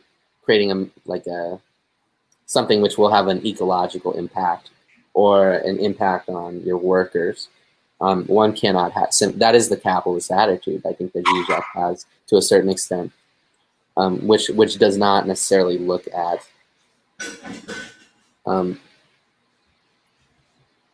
these sort of particular functions, or concern oneself with the, you could say, the enjoyment, which of course Marx would also not like, enjoyment of the workers, or the utilitarian aspect of it. Utilitarian, but also, Marx's analysis of surplus value being taken from them. Right? And I think if I think if you do have a system where there is no surplus value taken from the workers, and that is known rationally, utilitarian enjoyment will rise, right? So it's not simply pain and pleasure. There also might be increased pain of then having to take responsibility, but it's very complex. So it is hard. You have to ultimately go back to Kant. But Kant ultimately doesn't give us any radical answers so much in terms of the idea, which is when one advocates for a position, this is a very simple notion that everybody kind of knows a little bit. You can argue against it pretty thoroughly. And then when one doesn't understand the nature of understanding itself as having certain features, one doesn't sort of get to the bottom of it. Insofar as you're paying, like what Conrad's project is doing is not a simple dialectic confusion, I would say. It's trying to define, and I talk about this in the book, in terms of the idea of Marxism is worth being fought over. And what are the symbolic quilting points within Marxism? Are we going to start with a Marxism that is very much like what the DSA is now? Which is like, here's your individual subjectivity, and we're going to try to expand it as long as it's minoritarian subjectivity, labor, not so important, right? Or are you going to start from, labor? And then if you start from labor, you can then go back into individual subjectivities of race and be like, oh, look, the black workforce is extraordinarily exploited economically, and to like center as that as your sort of argument, right? But again, there's also a question of like, and this is like an age-old question within Marxism, like is labor power like is labor like an ontological principle, or is it like something that's is the association of humanity something that with labor something that emerges as a consequence of the commodity form or the capitalist mode of production, which is an important question. I mean, it's not. You could say what's the most essential property of it for different reasons, right? Like certainly you can one day you will ontologize me, and it'll be terrible, and I'll fucking hate it. He doesn't say the second part. So it's like, sure, you can ontologize labor, but ultimately it's like the point of labor, I would say, is what you're doing, what Marx is doing. Its relation to class struggle and class surfing. And as the chapter says, conversion of surplus value into capital. Like clearly you can look at a work environment in different lenses. It's like, well, we all get along here. And then Zizek says, well, fuck that. And it's like, ultimately, like, sure, fuck that. But also, I'm not sure he really returns necessarily into the conversion of surplus value into capital and really focuses on this. Maybe I'm wrong there. I don't want to say that's as. I think Zizek's grasp of Marxist economics is quite like approximate for certain. It's not like his main field. Yeah. But also because like if you get really into Marxist economics, you have to get into questions which we've already discussed are operatic and take a lot of time. Like I think Zizek understands it so far as like, it can be sort of like, concisely and schematically understood. But I don't think he's invested himself in the resolution of these great paradoxes, right? Yeah, certainly. Zizek I would say Zizek's like the vanguard of socialist thought. It's like there are problems with this thought, but he's certainly like bringing people into socialist thought like massively, right. Yeah. More successfully than probably anyone on the planet. Well, that might not be true. AOC might. You can, but I don't think you can compare. I don't think you want to start comparing with these people with politicians. Yeah. What about Xi Jinping, right? It's like like what about Xi? How do you even start to make that comparison? Yeah, sure. Yeah, well, there's. By the way, I want to float something interesting. I was looking through. I don't know if you guys ever take a look at I don't know if you guys ever look at Michael Roberts' blog on economics, but he's like a Marxist economist and writer, and he has some very very good notes. But one thing he was pointing out was like that you can see this whole current crisis with coronavirus, right? And the way that Western economies have fared very poorly, particularly more capitalist inclined Western economies like the United States, right? I mean, it's ridiculous now. I think Disney World closed when there were 3,000 COVID cases in the United States, and they've now reopened when there's 3 million. So it seems like they're just giving up, essentially. Is Disney World open again? Oh my God, Florida's the worst. Fucking. Oh no.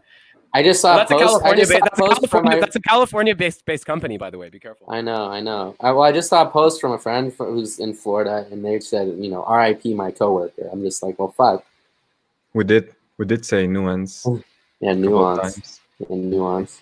And we're getting a little pretty impressive, but they haven't said nuance once so far. That's too late. Well, this was really funny. Very interesting. I just want to read you from Michael Roberts' blog, and it's part of a longer thing. But he writes here about China. I remember readers of the study I made a few years ago of the extent of state assets and investment in China compared to any other country. It showed that China has a stock of public sector assets worth 150% of annual GDP. Only Japan has anything like that amount at 130%. Every other major capitalist economy has less than 50% of GDP in public assets. Every year, China's public investment to GDP is around 16% compared to 3 to 4% in the US and the UK. And here is the killer figure. There are nearly 3 times as much stock of public productive assets to private capitalist sector assets in China. In the US and the UK, public assets are less than 50% of private assets. Even in mixed economy India or Japan, the ratio of public to private assets is no more than 75%. This shows that in China, public ownership in the means of production is dominant, unlike any other major economy, right? And, Michael Roberts is not like a radical Sinophile, right? I think this is an entirely sincere representation. What Roberts is getting at, right, is that in China, they had, and we have to talk about China every session. This week, and I know Ernesto loves it. I want to get back. I like how you call it a session. Every session. Yeah.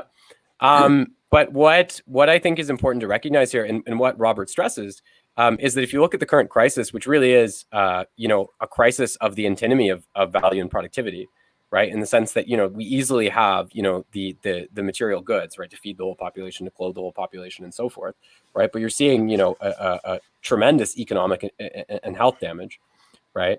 That's arisen, right, as a consequence of the way that capitalism functions. What he stresses is that China seemed to be headed toward like a pathway of like convergence with the West, right, prior to 2007, 2008. But he says it was actually the collapse of the Western economies that caused China to carve out like a slightly different route. And this is in the same time in which Xi Jinping was saying like, well, we have to restore the values of socialism, right? And adopting more unambiguous language in that respect than before. And what Roberts points out is that of like China functions, and we've already talked about this with like negative profit rates and all this kind of thing, but that China functions very, very differently than Western economies. And Roberts points out that it's grossly simplified to say, oh, well, China's just a capitalist economy, right? There are very, very stark differences in terms of how it functions. Of course. So what Roberts points out is that he kind of raises the question of whether the coronavirus could serve as a motivation for China to actually, abandon even further, right? The model of Westernization that had previously been, considered. And the fact that China is so singular in this respect, right? He points out in terms of public sector productivity and assets, in terms of stock of exact pull out the language here. He says stock of public sector assets worth 150% of annual GDP, 3 times as much stock of public productive assets to private capitalist sector assets. What this shows is that China actually, like, it's not even, in the context of like a total meltdown, right, of Western economies, right, it's not inconceivable that China could endeavor upon a different path, right, in that way. So this kind of strengthens my thesis that China is, we say in Hegelian terms, the world historical state, right? Yeah. In the We're current talking moment. about the Capital Wars article. Sorry. Are we talking about the Capital Wars article? If you let me just, I'll just tell you the exact. We can put. Yeah, Ender's asking for it. That's why I'm asking. Okay. Yeah. 1 second. I remind. Let's see here. Oops.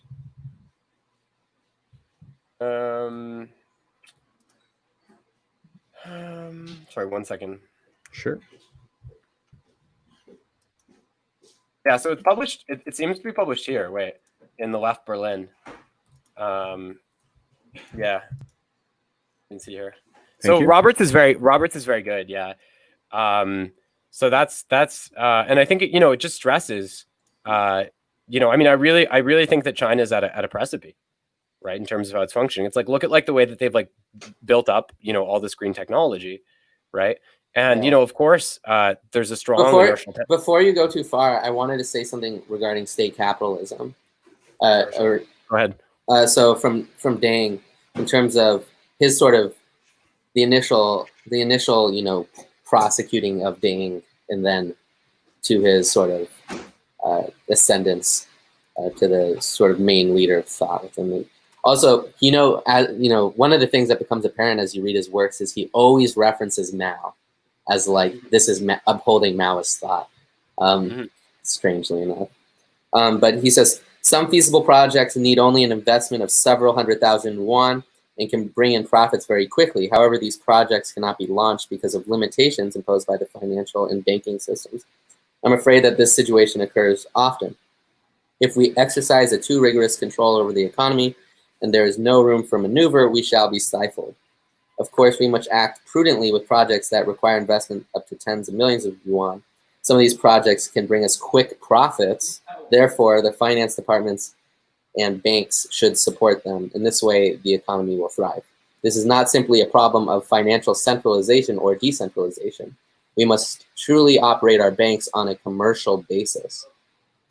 Why have so many unmarketable products been stockpiling in every province and city? One reason for this is that under our present financial system, we allocate funds rather than grant loans by banks. This system must be reformed. Any company that wants to purchase materials should obtain loans from banks, repaying them with interest. So that's sort of his sense of why it's necessary to enter into, general global economy. Part of it is just the idea that like you're not gonna like that the and this is a bit homage to kind of neoclassical thought, that the free flow of goods especially at like a microcosmic level, if we're talking about like localized consumer goods, is going to be inhibited, right, if the government controls every sector of the economy. So this is what he's saying, that things are just stockpiling and they're not being transmitted efficiently, right? Yeah. Again, but what happened in China is they went and they kind of enabled private sector growth in those areas while simultaneously trying to keep their hands, right, on the major organs of finance and industrial production. Yeah, that's right. Yeah. And that became, the creation of modern finance markets as well. Yeah. Mm-hmm. Yeah, well, and the idea also to actually, that this strategy would lead to, and this is what you see when you see this, how much, like the voluminosity of their public sector assets, like the idea that this would lead to the further accumulation of also public sector assets, right? Which we've seen, right? Because like while you could say like, well, the rate of government ownership in China now is less than in the Maoist era, right? The value of the government assets are surely like many-fold what they were. Yeah, in the Maoist era, exactly. Right? Same with feudalism. Kings technically owned everything, right? Yeah, it just wasn't much. But it just wasn't much. And I've always thought that's like, what really could you buy when the king's dying at age 56 in 1156? Mm-hmm. Henry II. I googled. Well, I feel like China is now, like, I think now it's like it's the only country that can really, it's this world's second largest economy. It's the only country I can think that I think that's capable of enacting, at some point potentially a fundamental change in how our global system functions, right? Yeah. So I'm not saying that they're gonna, endeavor to completely eliminate the capitalist system tomorrow or anything, right? But this is becoming more and more like commonplace, right? It's like, I think Prince Charles did like a fucking lecture the other day, and he was like 5 points for changing the capital, and he was talking about how like, oh, we need to like take into consideration like natural externalities, and we need to like, not be so obsessed with the idea of capital growth, and be more concerned with meeting people's needs. And of course, it's a kind of extensive reform program for capitalism. But even at that level, right, if we were to ask ourselves, well, is there any state actor, right, that can significantly transform our global dispensation, right, even if it's not tantamount to the complete abandonment of capitalism, right? I think you'd have to say that China's the best poised to do that at this point, right? I mean, the extreme commitment of the United States to a a sort of cutthroat principle of market competition is just evident now in terms of the damage caused by coronavirus. Yeah, right. Mm-hmm. And it's a parody it's of killed itself, that thousands upon thousands of people at this point.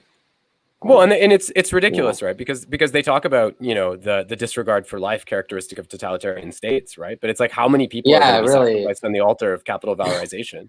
Right? And that's important. I think when you're like taking into consideration sign value as well. It's no sign value is not something to simply be glanced over, because it's so present in today's society and also has effect in when laws are created in terms of what does it mean when China has a company that the government feeds information or gets information from versus what is the U.S.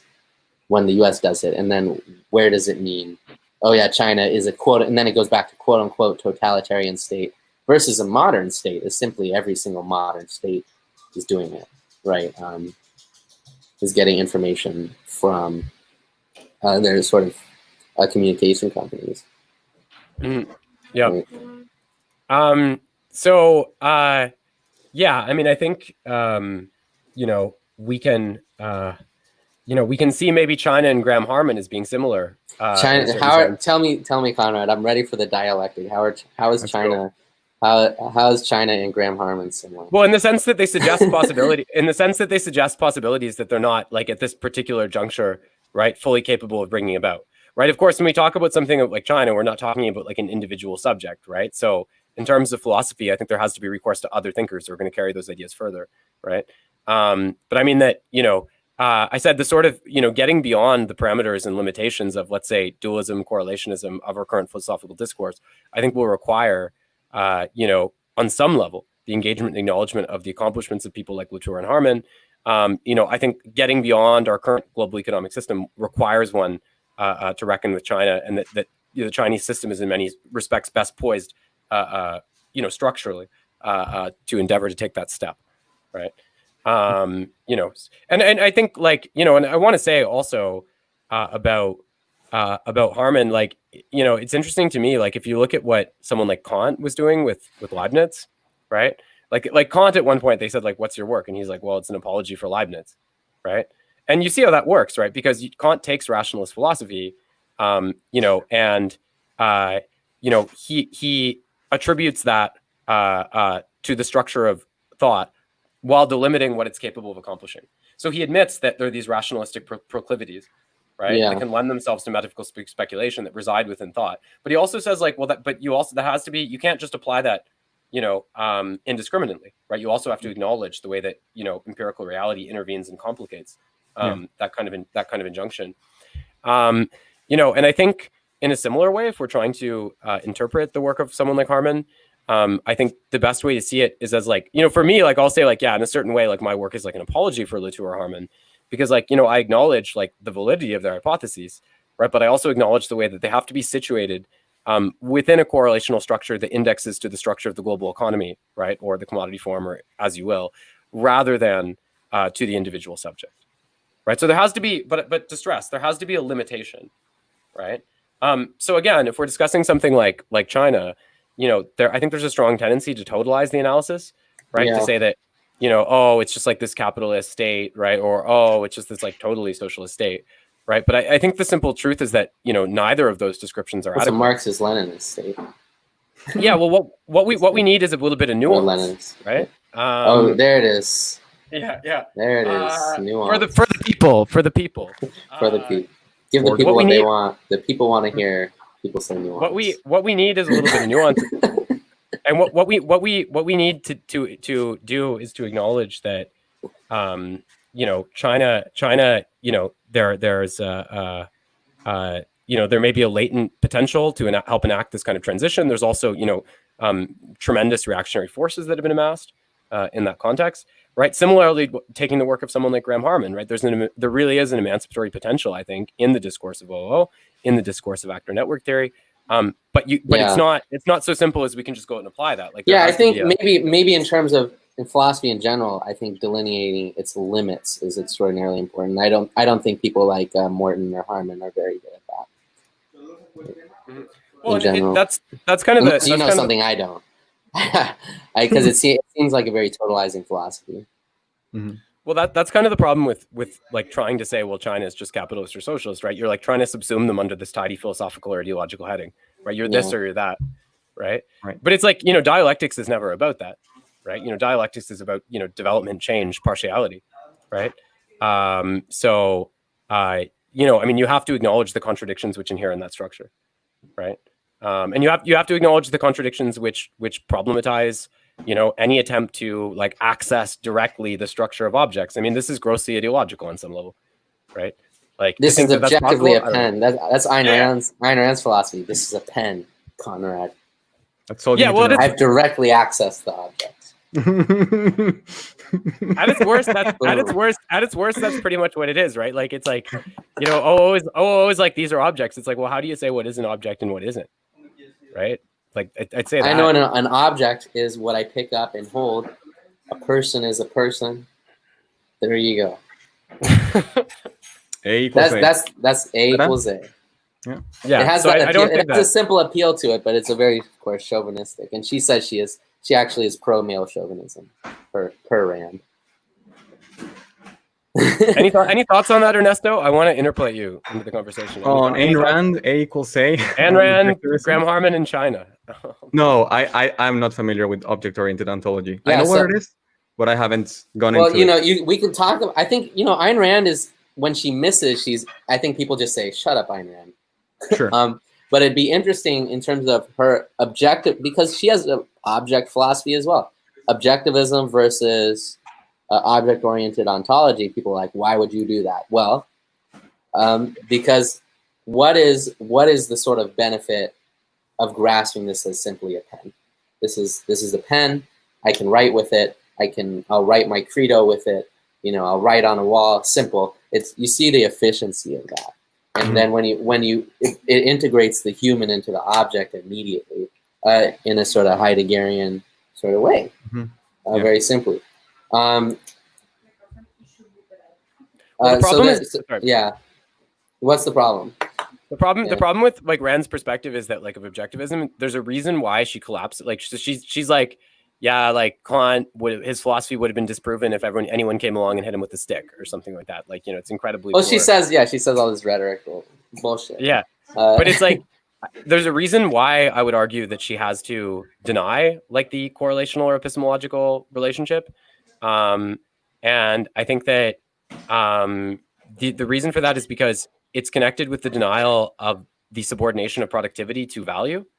Right, which is manifested at this epistemological level. So it's interesting that she interprets capitalism like as great because of its capacity to create productivity. So just to say, she has an essay, right? She calls Apollo and Dionysius, and she talks about the contrast between the Apollo, I don't know, some Apollo launch. You know, the Nietzsche subject, which she always tries to delineate herself. Yeah, she talks about the contrast between the Apollo launch and all these good American families coming out to watch this like rocket ship being launched. And like, you know, Woodstock, like the musical festival, you know, and like the chaos with all the hippies. And this is like such a ridiculous comparison already, because like Woodstock, I believe, was like a private organization, right? Yeah. Whereas like the Apollo launch was a public company, right? And like it's like, what about the Soviet space program, right? So it's already insane, like from the get-go. But the point is that like she like, even if we're talking about state capital, right?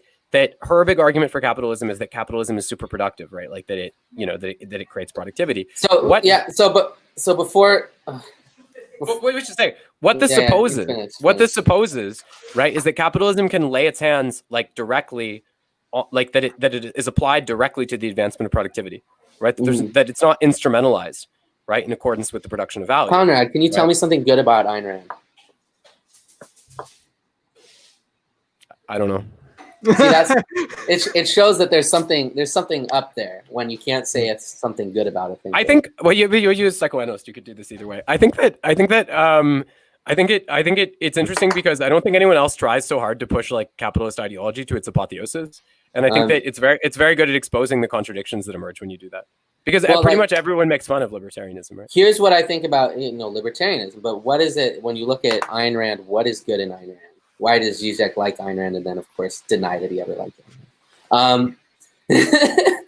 It's because there's an efficiency within the thought. The thing that objectivism is bad at doing is refining itself. Right. Objectivism is really good for initial movements of like when you want to grasp a notion. You could say it's Hegelian. It's hand sanitizer. I use it like this. This is how I use it. Within the world, hand sanitizer wasn't used before. Now it's being used more, or it was used when there was less cases. Now there's fucking more cases. Very efficient initial notional process. Then the self-reflective process is not super efficient in terms of that initial movement. So I very much I appreciate her writing style is very graphic. Where it falls apart is because she hasn't read all these thinkers, because she refuses to acknowledge what Kant is talking about, because she doesn't read Hegel, despite benefiting from Hegel, of course, secondarily through the Soviet Union educational system. Because she doesn't do that, her initial notions are like bonkers sometimes. They're like totally fucking bonkers.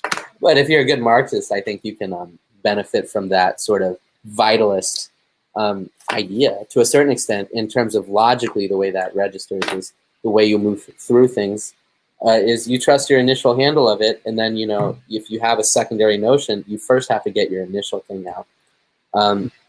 And I think I like that process that doesn't necessarily go into what's the history of the thing in terms of go to the triple O objectivism.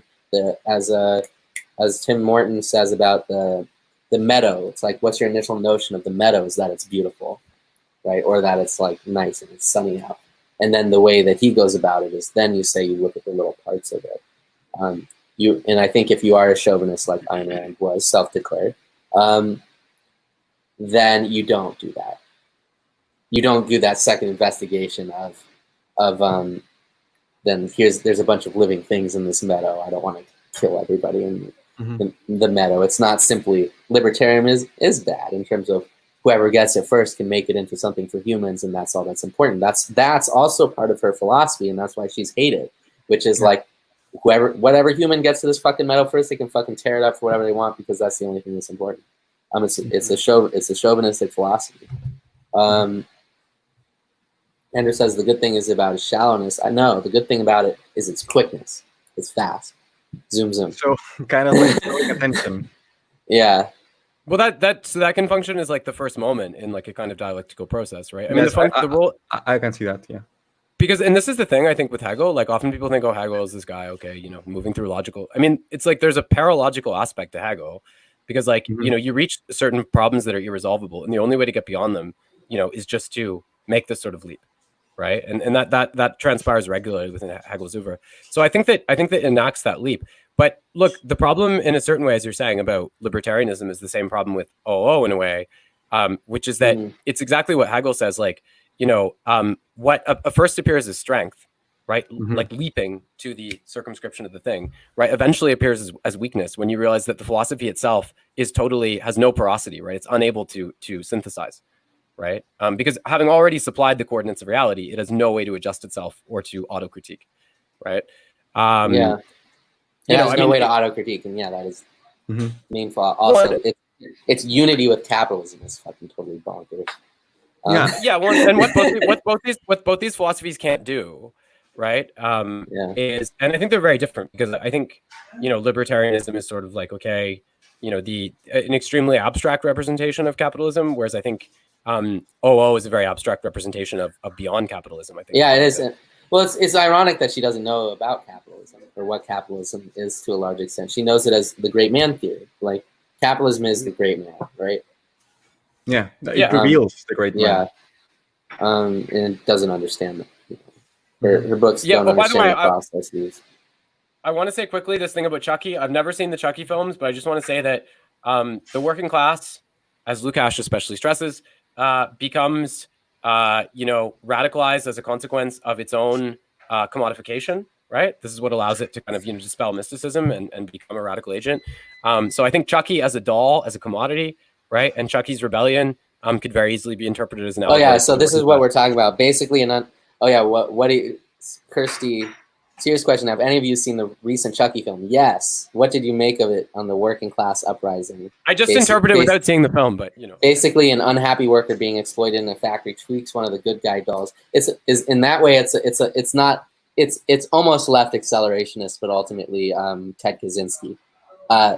It's not necessarily a worker uprising so much as it's like a Ted Kaczynski sort of model of just general sort of abstract terrorism, you could say, in the end, based off of that's how they resolve class conflict, and it doesn't quite work, of course. Yeah.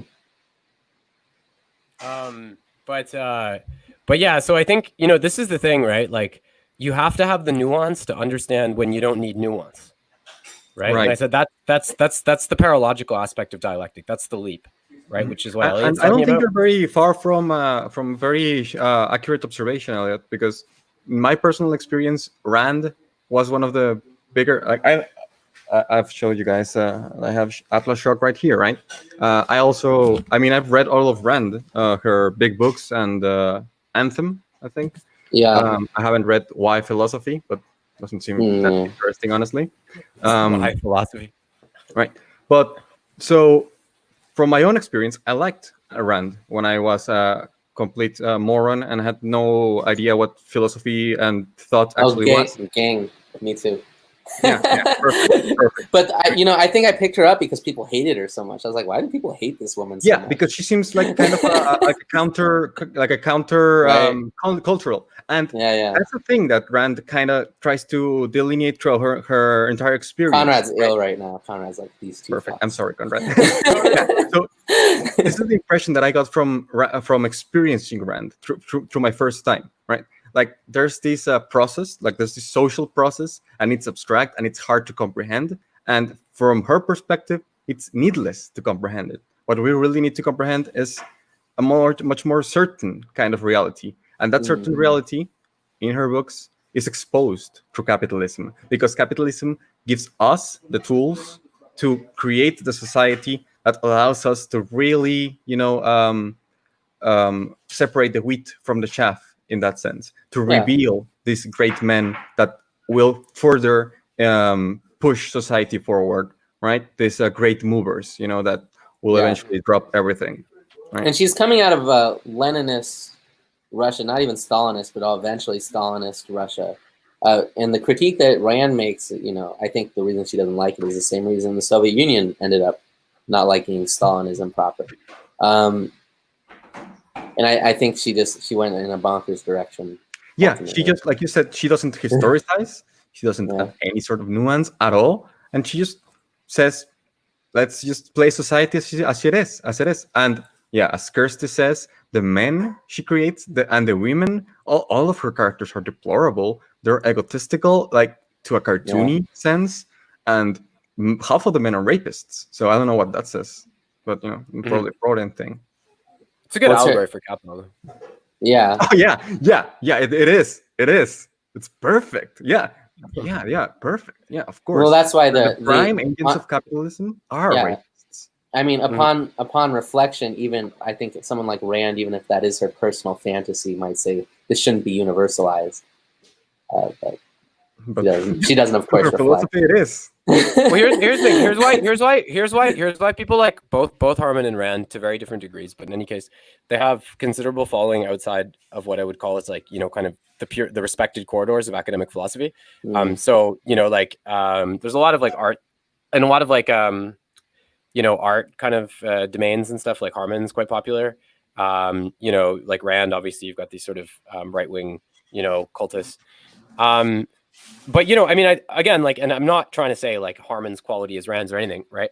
But what I want to get at is like with these people and with philosophers who have a more popular audience in general, I think part of the reason for that, and I'm not saying that there isn't value in this at all, right? Again, I told already, look, anything negative I could say about Harman, and this is discounted by the fact that I already said I think he's world historical. So that's about as big a compliment as you can give someone, and compared him to the PRC. But I think that, I think one of the reasons people get frustrated with philosophy in our era is because like people want answers, right? And this is what Hegel, like, this is very, very clear in Hegel. Hegel's like, well, the science of philosophy can't reside at that kind of low level anymore, right? Like it has to become like a self-reflexive science, right? So it's like, you can't just come out and be like, that's the answer. right? So it's totally independent of anything that actually happens in the world. That's the answer, right? Yeah. And I think, you know, in a way, so I think like the critique of philosophy like that would be that there's always, with anything that purports to just have the answers, there always is a religious aspect, right? There has to be like a suspension of disbelief. But I think what's good about it, as I said, there's this paralogical aspect, right? Where it's like, you know, you're able to momentarily kind of suspend all these fetters that often inhibit thought and just make a leap. And I think that, you know, at the very least, that can furnish, you know, our society or intellectual discourses with very, very fruitful possibilities, right? That can be further exploited and further analyzed, and that nuance can be supplied to. But this is what I said. This is the nuance to understand. How do we increase the nuance supply? Yeah, this is the nuance to understand. What productive forces can be actualized. I like this. I like Christy's comments, by the way. She's old fashioned. Those men don't get sexually selected anymore. Yeah, that's true, because we gave women money. But anyway, don't know. I don't know. I'd be interested to know what Rand thinks about that. But because it's interesting, right? Because she is like the apotheosis of capitalism, but they're very misogynistic, the books too. But you know, that hasn't actually been the trajectory in the West, at least, of like ultra capitalist development, right? Thankfully, I mean, you've read Atlas Shrugged too, right, Conrad? Yeah. God no, I'm not. So Section 5 can relate to Ayn Rand, so I think it would be good to end on Section 5. Oh yeah, the labor fund, the so-called labor fund, right? Yeah. And you know, one of Rand's focus is this idea that there's this sort of, it's very Moldbugian as well, you could say, in terms of there's actually is that actually an adjective now? Fucking hell. Moldbugian, yeah. Sorry. I think Moldbug is maybe a little more onto something than Rand, which is that he's just basically, there's this apparatus of neoliberalism. So you could easily take it and make it like not a reactionary idea. It's like this apparatus functions in the way that this medieval apparatus functioned materially. It's kind of a simple notion. So Elliot, you should read Atlas Shrugged. It's perfect. So the ending is, Elliot, you can refresh my memory on this, but like Rand solves capitalism and solves like exiting capitalism because one of her genius characters creates a machine that provides energy for free, like a perpetual motion machine. So she solves science, right? And they create a commune away from society where that machine that solved science will now solve everything. And this female character, which is the protagonist, which, I don't know, should seem empowering, her ultimate role in this fantasy sci-fi commune is that she's everybody's housewife. Elliot, I don't know if you can refresh this for me, but I'm pretty sure that's what happens. She just ends up as the housewife of the commune. Mm-hmm. Okay. Oh yeah, well that's her fantasy, right? Here's the most all the powerful man. She has like a man harem, you could say. Yeah. She's like her own man harem. She's like an anime. She's like, I think Rand can be looked through the lens of the anime fan in terms of. No, I'm not joking. I'm not joking at all. I think rationally, yeah, she is like in terms of. I can see it. The anime harem idea, which I've been exposed to because of the internet. Is that I've heard of when the waifu meme was popular. It was like, which is your waifu?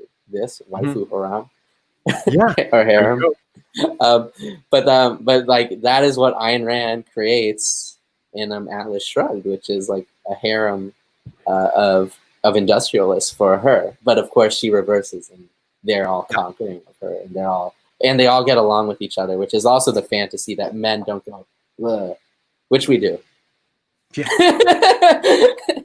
You could say men are very competitive, and then in Rand's fantasy, all the men really get along with each other.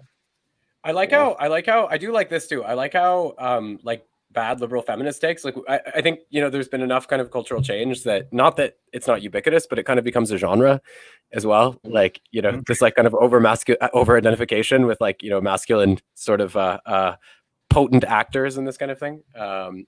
But apropos of nothing, I thought maybe it would be nice. I just want to say I saw a great skit that, you know, in a film. I watched an Italian movie called I can't probably pronounce this, but I Novi Mostri. I don't know Italian, I know French. But you may, sorry? The new monster? Is that it? Yeah. That the new monsters. Yeah, is that like the same in Spanish? Kind of. Yeah, I El think it's nuevo monstruo. the new monsters. Yeah, and I watched it with French subtitles. But there's a great skit in it. So you guys know that, of course, in the 70s in Italy, there was all kinds of like Marxist terror attacks, right? Like Brigada Ruja, and you had also very, very fascinating kind of feminist movements that perpetuated in that time, and there was some involvement by women in these sort of attacks as well. Yeah. But there's a great skit in that where this guy he picks up a girl who's hitchhiking on the side of the road, and he begins to like immediately sort of grope her when she gets in the car, right? And then he begins to talk at length about how these terrible terrorists who are doing these things, and he describes one city, and she begins to realize that she begins to think. He says, "Well, you're going to the same city," and then he reads the names of the terrorists. She says, "Oh, that's me, right? I'm going to do this, right?" And then she points his bag at the guy, right, like a kind of as if she's holding him up, right? And she starts giving him orders, and then eventually she orders him to stop the car, and she's correcting a problem they have with the car in the hood. So Conrad, before you keep going, wait. I'm just about done. Done. Okay. And he pulls out a gun and then he shoots her, and then her bag falls out of her hand, and all that was in it was a blow dryer, right? That she was holding him up with. So I thought that was a very, very good commentary, right? On the way that this there's a kind of legitimate grievance, right? And then you have certain actors who kind of violently endeavor in these kind of attacks, but in a way it's like, Conrad, I really got to cut you off here because Okay. I really want to get to the actual text to some degree. Perfect. Yeah. So, Okay. and because there's a very famous quote here in this last part, which addresses Bentham. So,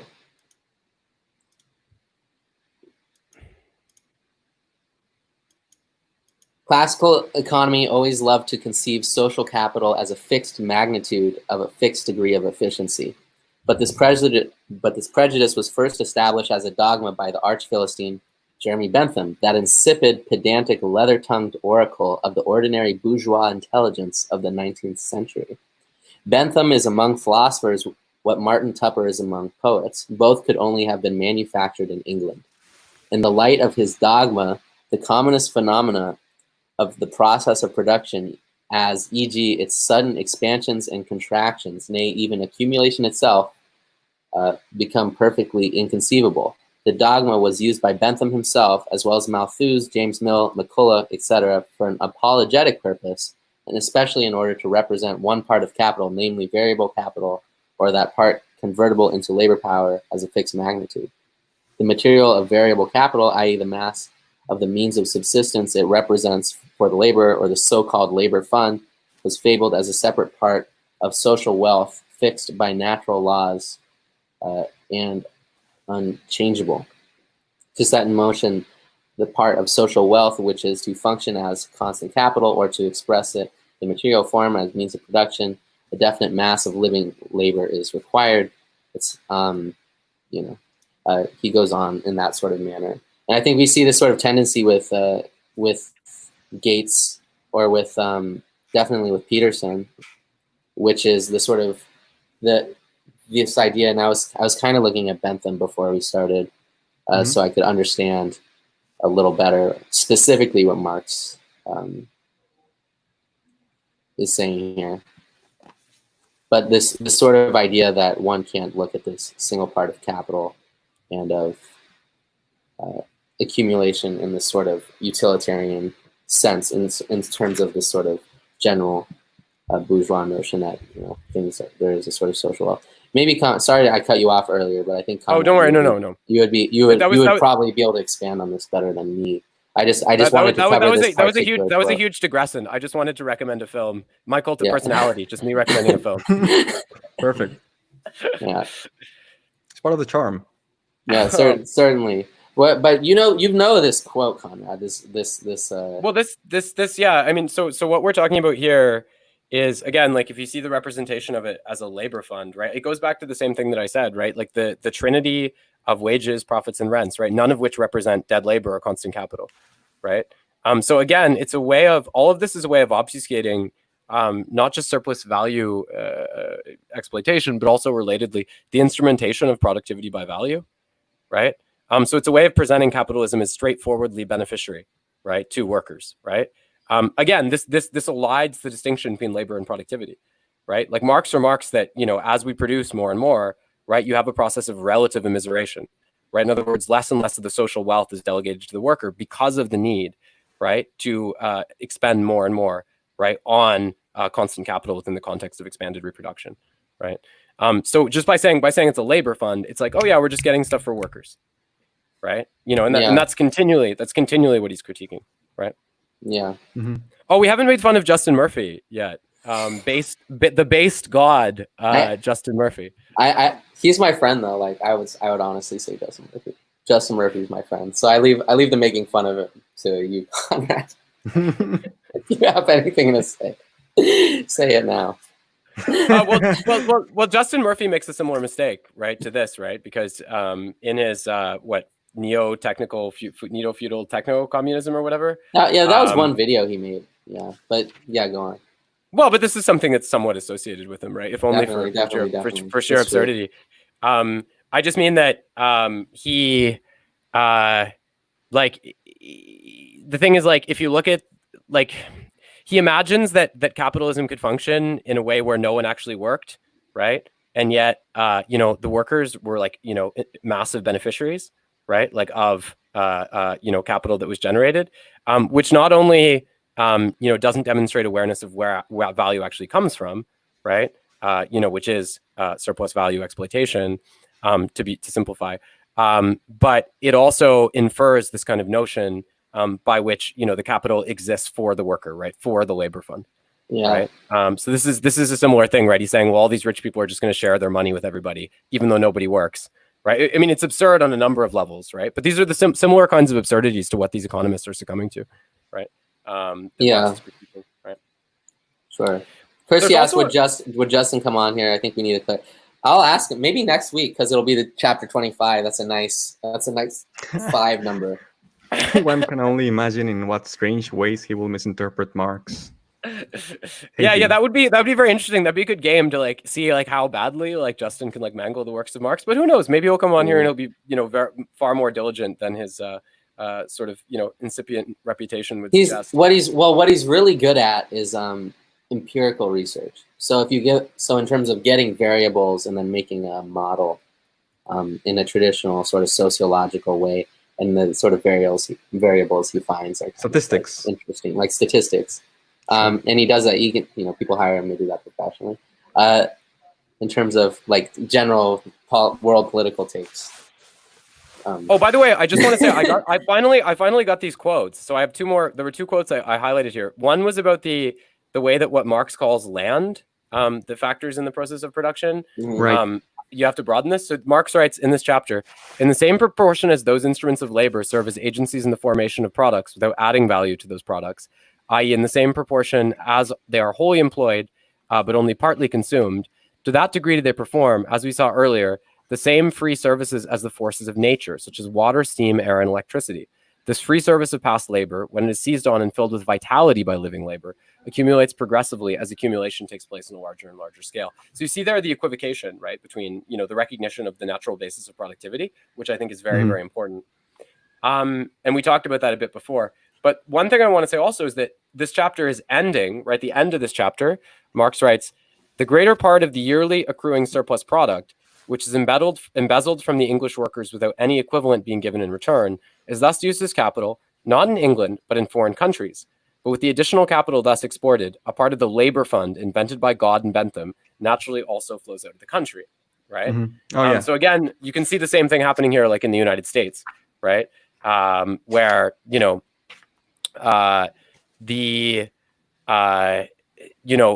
essentially, like, the dead labor, right, that functions as capital that workers in the United States created is then, you know, used elsewhere to undercut, right, the demands of organized labor, for example, by, like, employing workers in China or Mexico. Okay, right? Guys, I have to go. Okay. Do you want to cover something? Why don't we end here? Because I have to Yeah, that was the last sentence. Because a worker tested positive of COVID, and I have a 2:00 appointment at an urgent care to get a COVID test. Oh yeah. Fun fact. Okay. Yeah. So I've been isolating until right now, where I gotta go. the intervention of the capitalist mode of production into Elliot's. Until our stream, the capitalism has affected. One, they wouldn't let us work from home, which they should have. We were all doing telehealth, but they want to make sure our productivity. And then, of course, COVID. Yeah. And by the way, a factory that was 2 blocks away, and this bears processing. 300 cases, 4 dead, 2 blocks away from me. Large. So, needless to say, I've been isolated. Gonna go get COVID tested. I don't have any symptoms. We'll see. Right. On that somber note. On that somber note. Well, but really, really, it's at 2:00 and I gotta go. So right. This is just we should get to talking about the next chapter because we're probably not going to do all of it. Yeah. Why don't we close out? So chapter next week. So this week was chapter 24. Next week we'll be doing chapter 25, the general law of capitalist accumulation. Now that chapter goes from that's a very long chapter if I'm not mistaken. So that goes from someone want to give me the CV on that 762 to what? To 7. Oh shit! It's huge, yeah. Yeah, to 800. No, what? Oh shit! I washed my mask, by the way. I washed and I replaced the carbon filter. I got this sports mask, so I feel like I'm. This is an N99 mask, and it has like 870. A specific filtration system. That's good. Okay, so that's 100-page chapters. So we got, let's see, just going down here. So I can see the division into the sections. We're 25, right? Okay. Yeah, general law of capitalist accumulation. So why don't we, so there's 5 sections, right? 762 to, okay. So that goes to 870. Okay, well, why don't we read half about? We don't want to read the full next chapter? No, well, it's 100 pages, right? So I think it'd be hard to. So what is that? So that's 32. It's a lot of charts. Why don't we read the first 4 sections, which is 32 pages. Right? Oh yeah, this one just keeps going, doesn't it? Yeah. Woo. Why don't we read the first 4 sections? So down to. All right, I'm gonna invite Justin Murphy on too. Perfect. Yeah, because after section 5 is like cases and statistics. Which is perfect for Justin. So that way you could stop talking shit behind his back. And behind his back, it's the internet. Like what the fuck? Okay. I'm sorry. I don't mean it. Hi, Justin. No, it's not. I don't really. Well, capital. It happens behind the backs of the producers, as Marx says.